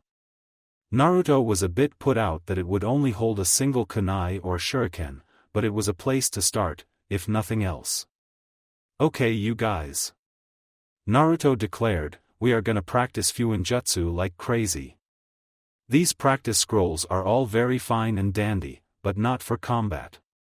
Boss, we're almost out of ink, one clone stated. Yeah, and we only have about 20 blank scrolls, another added. Fine, the Uzumaki growled, you turn into Iruka Sensei and go get us more ink. You go to Higarashi's and buy as many blank scrolls as you can. On it boss, the clones chorus and leave the apartment at a run. Meanwhile, you guys start practicing on this storage scroll. Naruto continued, creating and then dispelling another shadow clone so its knowledge was spread throughout the pre-existing clones, then go outside to the roof away from the flowers. And activate them. As the other clones started grabbing scrolls, Naruto mused that having shadow clones was something of a lifesaver.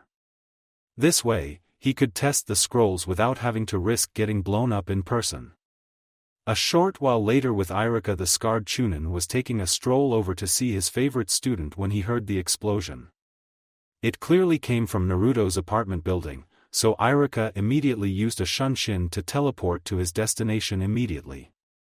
Landing on the roof in a puff of smoke, he was shocked to see the burnt and tattered remains of a scroll lying on the floor. "Okay," a familiar voice said, much to the Chunin's relief. That last part on the secondary array was not right. "How many of you numbskulls did it the same as him?" "Only one of you?" "Good. Let's try that again, shall we?" "Naruto?"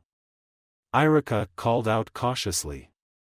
The blonde hair of his student poked out the door, followed by his blue eyes. "Iruka-sensei? How'd you get on my roof?" the blonde boy asked in puzzlement. "Well, when I heard a loud bang coming from here, I used the Shunshin no Jutsu to come here as fast as I could." Iruka explained. "Now, judging by the technobabble you just spouted and the remnants of the scroll out here, you've started working on Fuinjutsu, right?" "Yeah, just those wimpy Type 1 scrolls." Naruto replied with a small pout. "I mean, what's the point of having a sealing array that only seals a single kunai or shuriken? It has to do with standardization." Iruka explained. "All ordinary kunai and shuriken have a standard weight and size. This makes them very easy to acquire and use as test items. Besides, never underestimate the usefulness of an extra weapon, no matter how humble, in a pinch." Naruto nodded at that, somewhat appeased by his explanation. Iruka spent the next hour correcting the various mistakes that the clones had made in the various test scrolls that they had made. Some, he informed them, were very basic mistakes made by rookie seal masters. Others were just as a result of bad penmanship, which he was determined to correct. Privately, Iruka was very impressed with the speed with which Naruto had learned and practiced his calligraphy. Only 1 month after he had started, he was at the bare minimum level of penmanship needed to use the most basic of Fuinjutsu. While that would be expected of a high clan such as the Uchiha or Hyuga, for someone deprived of such upbringing to accomplish it almost entirely on his own was quite the feat. "Okay, this one looks like it'll work," Iruka said after carefully examining the latest of Naruto's creations. He wasn't an expert in Fuinjutsu by any means, but he was modestly skilled in the art, making explosive tags for the few missions that he took in addition to his teaching job. Certainly, he was skilled enough to spot a major or minor error in a simple storage scroll. Once more, a volunteer shadow clone strode out onto the roof to activate the storage scroll. This time, thank Kami, it didn't blow up. "That's the first test passed," Iruka said with an approving nod. "What are the other tests?" Naruto asked. "You have to seal and unseal a kunai a couple of times to see if it works properly," the Chunin explained, "then you can say that it works." Nodding, the blonde boy opened his leg holster, pulled out a kunai by the ring and tossed it to his test clone.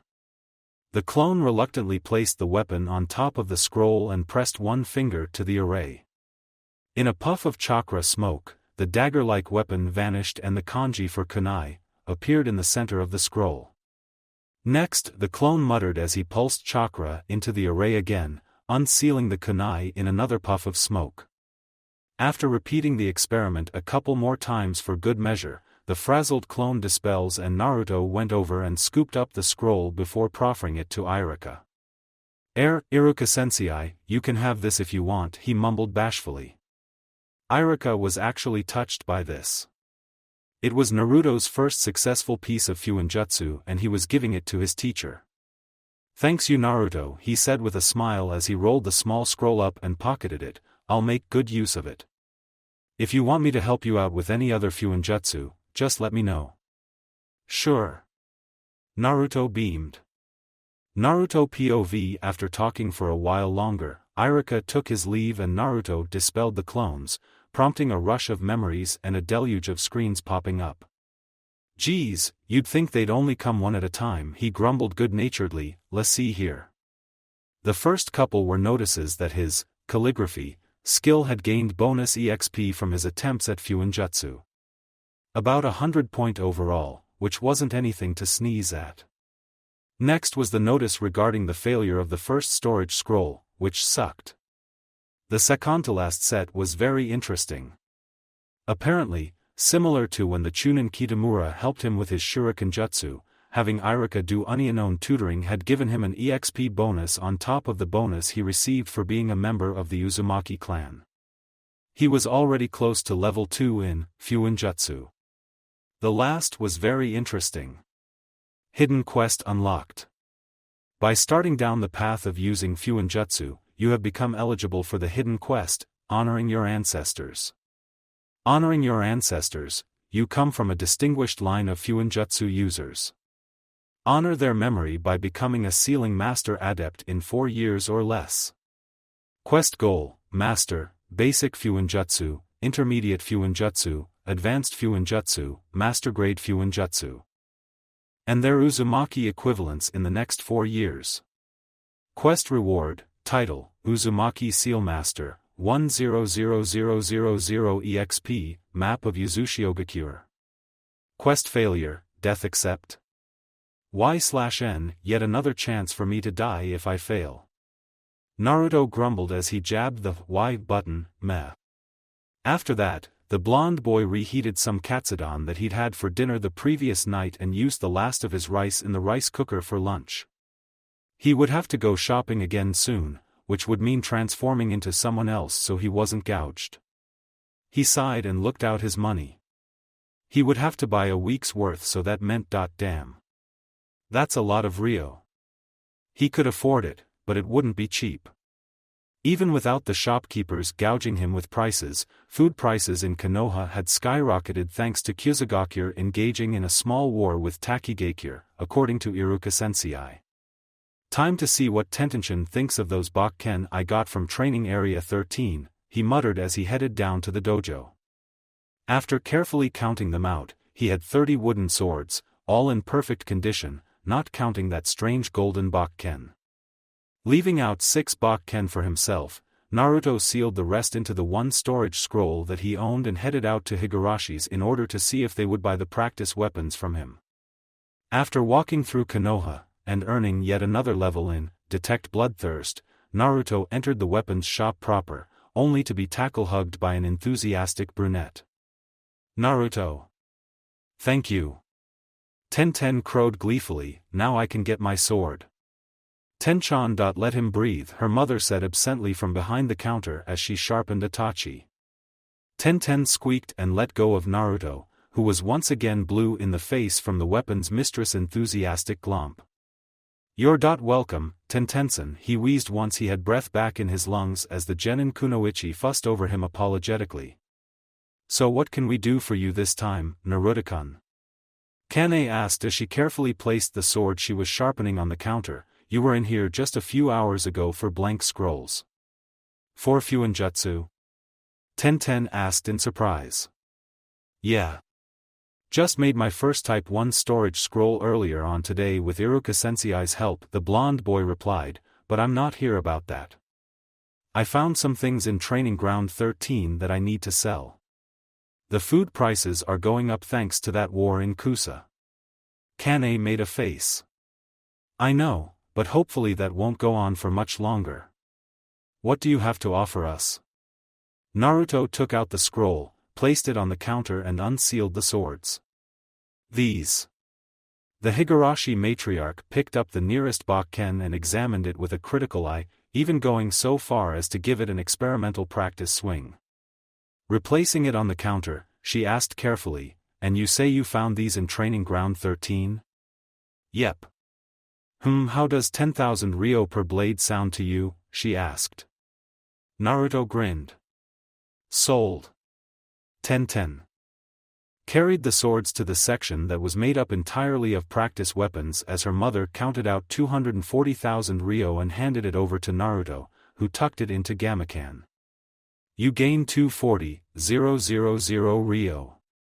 I suppose that explains where that shipment went missing, at least. Kane sighed. Sorry? Naruto asked. A couple of months back, half of one of our shipments of wooden practice weapons went missing. Tenten explained as she came back. There were Bakken, practice spears, Nagamaki, Naginata, all sorts in the shipment. Cost us a fair bit of Rio to replace. Oh. I've found 10 or so practice spears too. Naruto said, I'll bring them tomorrow. I guess since they were yours to begin with I should give you your money back. No. Kane denied adamantly, consider the money we pay you as a finder's fee. The shipment was insured and we got paid for it. Bandit attack, of all the bad luck. What worries me is the fact that they turned up in TG-13 in the first place. Tenten put in, that would imply there's a hole in the defenses that non-chakra users can exploit in there. I'll have a look next time I'm in there. Naruto shrugged, I'm planning on moving into sub-area 3 tomorrow. The first sub-area had chakra-mutated squirrels and the second had chakra-mutated moles, so I'm curious to see what this next has in store for me. I see. Kane nodded before turning to her daughter, Ten-chan, what are you up to tomorrow? Tenten blinked at the apparent non-sequitur, but replied, nothing, I think. Geizensei is off on a solo mission, Niji is off training with his clan and Lee is following some kind of ridiculous training schedule that Geizensei left behind for him to follow.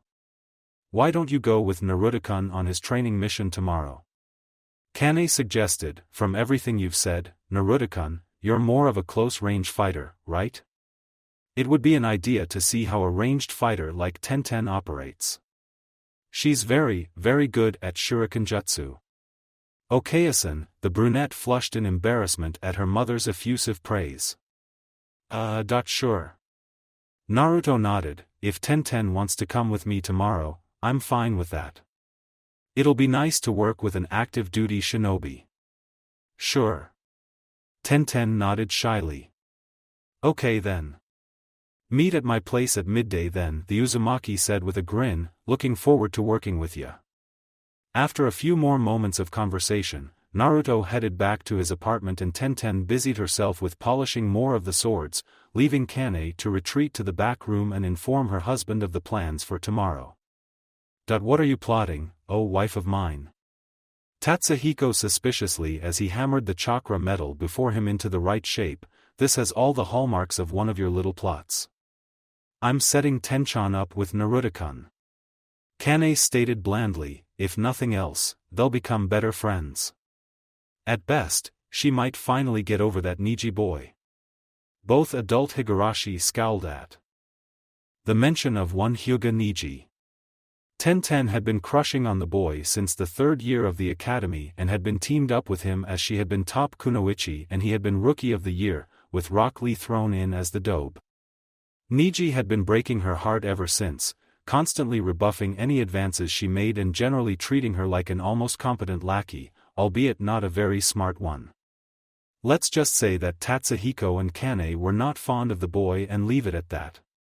Naruto-kun is a nice boy, but he is almost a year younger than Tenchan. Tatsuhiko protested gruffly. And I'm 5 years younger than you. Kane reminded him gently, the only other difference between us and them is that Tenchan is a ninja and Naruto-kun isn't one. Yet. Tatsuhiko, entering protective daddy mode for the first time, did not want his steelied princess, as he called her in the recesses of his mind, to be taken away by a boy quite so soon. Granted, Naruto was a nice enough boy, who knew fine well how strong Tenten was from the couple of times she had almost choked him to death and seemed to respect her, rather than look down on her like more than a few civilian boys did. But still. His little girl. Kane sighed at seeing the conflict in his eyes. Anata, she may fall for him, then again she may not. I think that, at the very least, they have the foundations of a solid friendship. Let's just see where it goes, shall we? Yes dear, the blacksmith sighed. The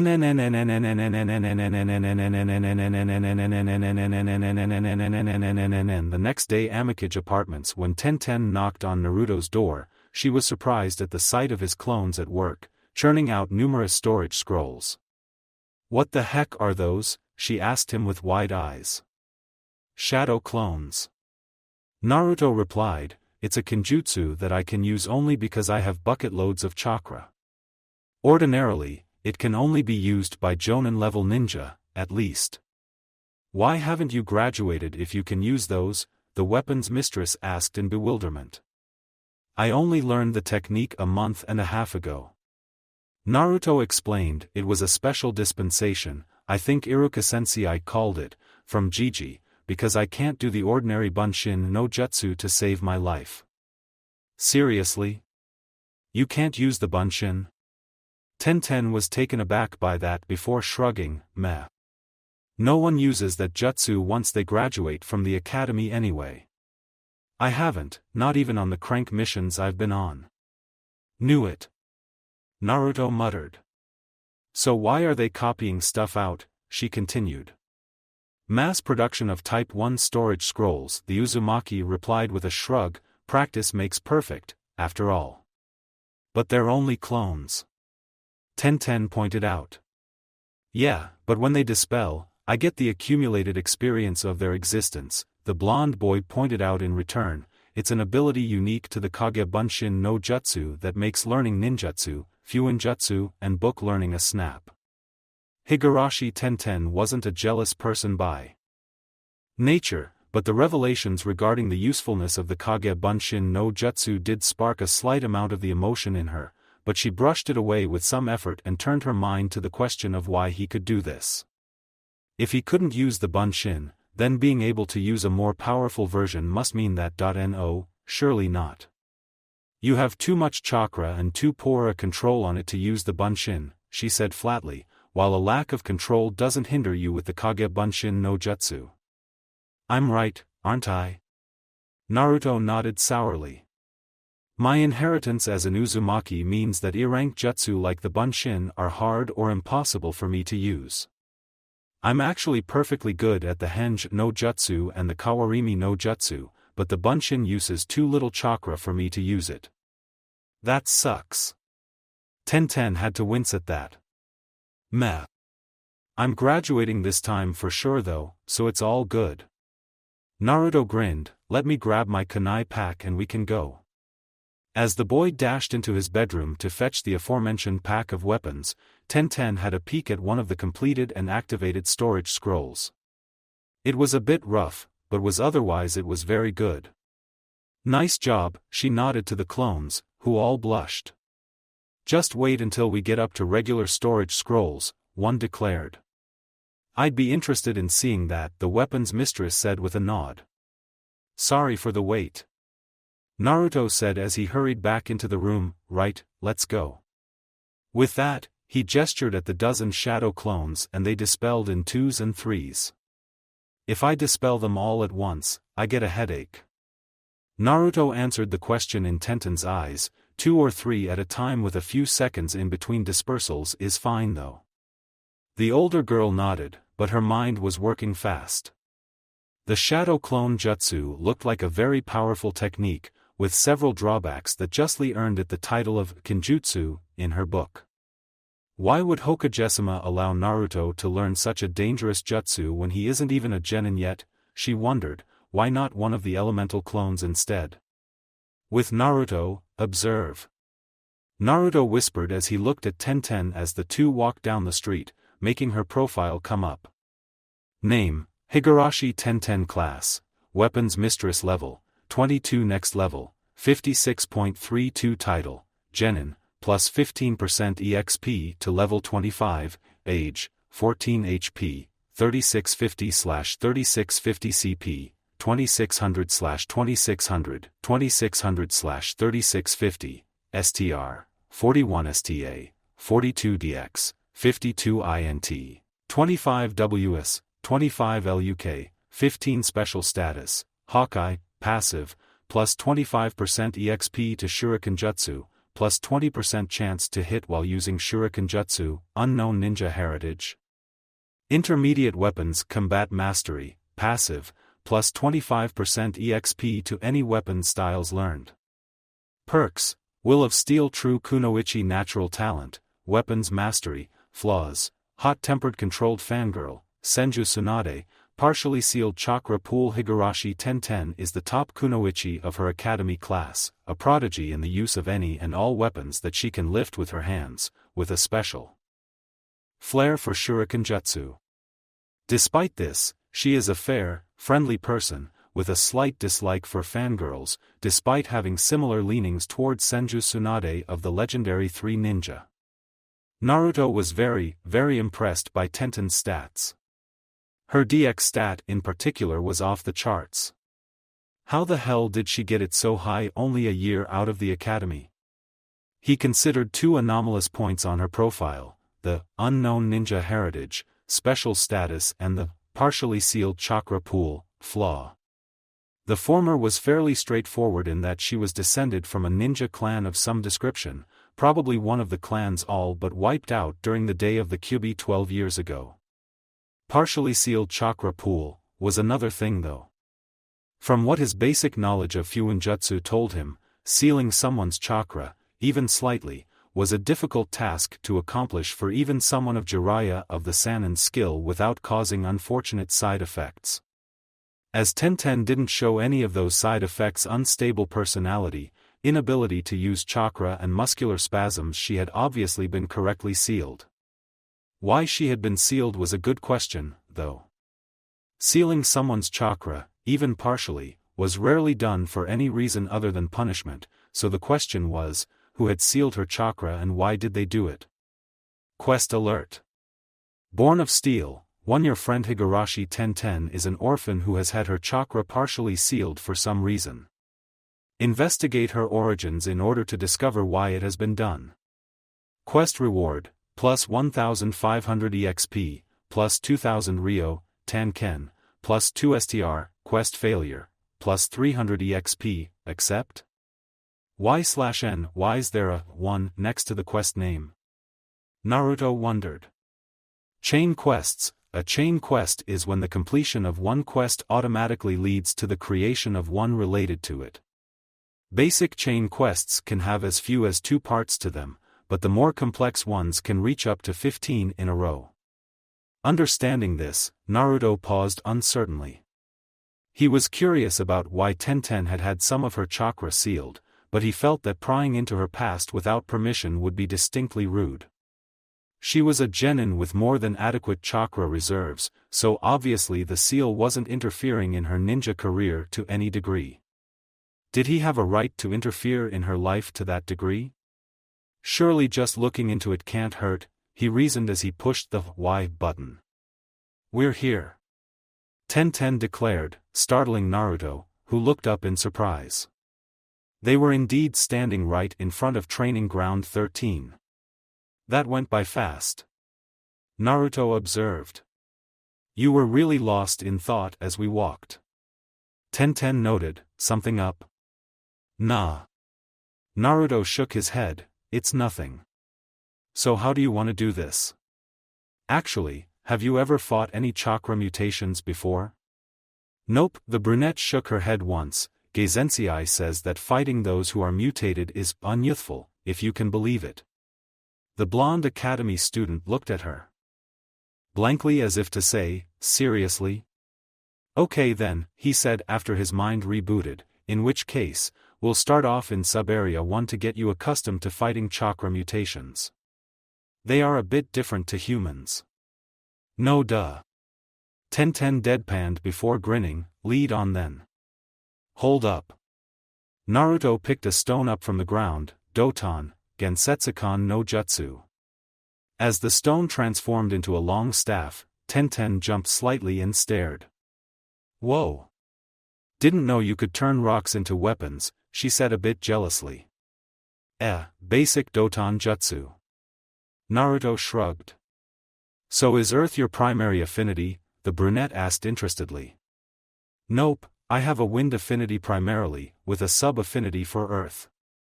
Naruto replied, what about you? I don't know. Tenten admitted sheepishly, my team focuses on the physical side of things, taijutsu, weapon styles and shuriken jutsu, to the exclusion of all else. The only real ninjutsu I know are the Academy 3.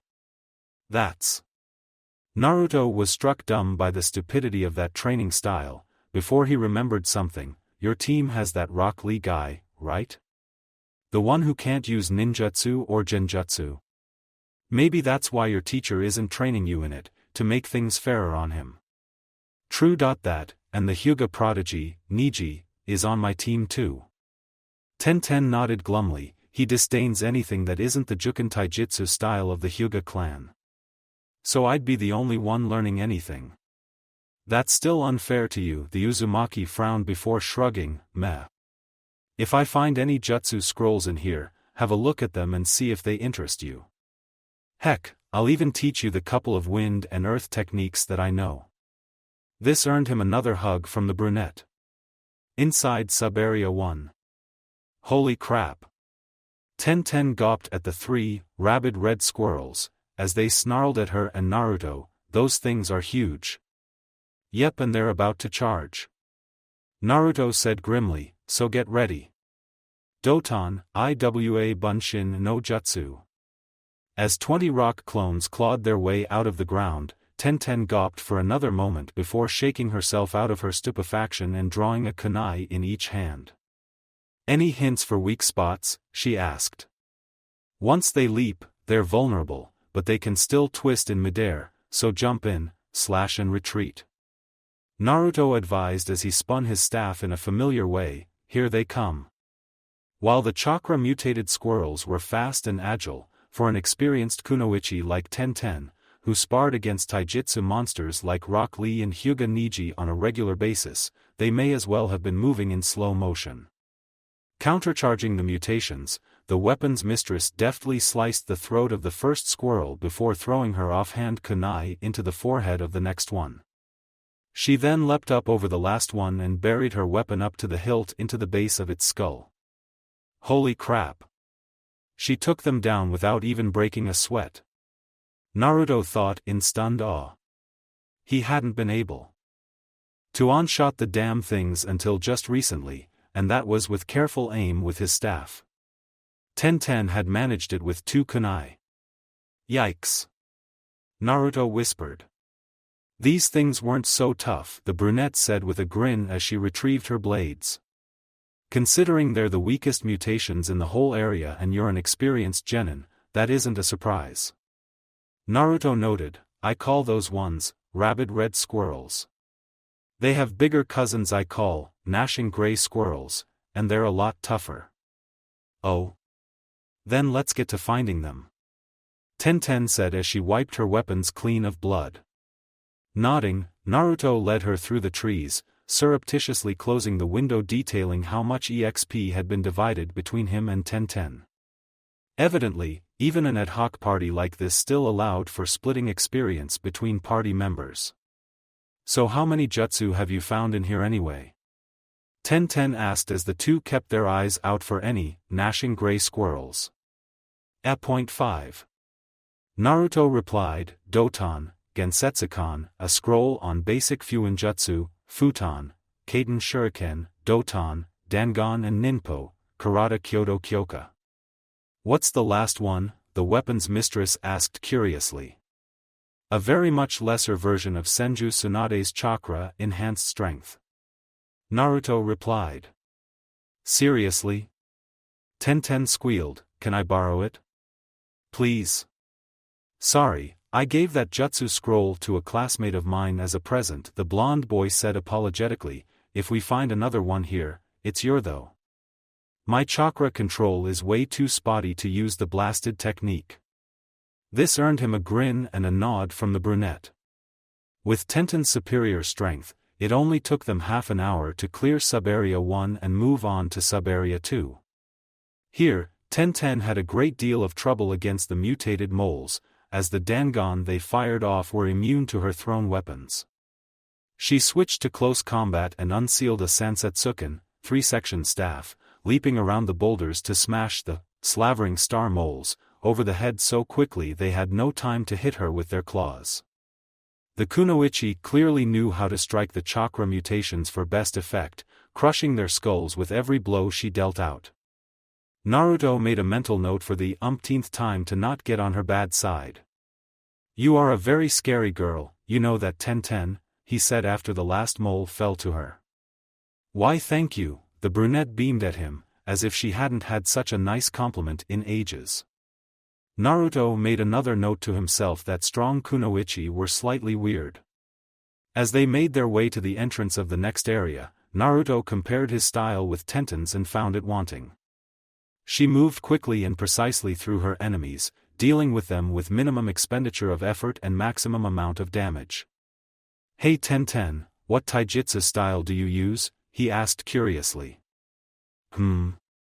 Oh, I don't really use a taijutsu style. The brunette replied, I almost always have at least a kunai out. Preferably more than one. When I do fight bare-handed, I guess I use a modified version of the Hokage style that my dad calls the Sokuken or armed fist style. Mostly because I wear these. The kunoichi unsealed a set of armored gloves and showed them to him. The back of the hand and fingers were lined with a layer of interlocking plates of shaped steel. The knuckle guards had small spikes jutting up to increase the damage of her punches further. Yikes, remind me to get some armor for my arms for when I spar with you. Naruto joked. Tenten grinned smugly. Got that right. Just before they reached the door. Bloodlust detected. Above and to both sides. Naruto reacted immediately, tackling Tenten to the ground as a pair of kunai and a senbon whistled through the place she had been standing only seconds before. What the kunoichi snarled as she rolled to her feet. Someone's attacking us. Naruto said just before he had to duck as another kunai whistled through the air again. These are live weapons, the brunette cursed as she drew her own from her rear holster. Who are they? Not got a clue. He replied, I aim to find out though. All clones bombard the tree line.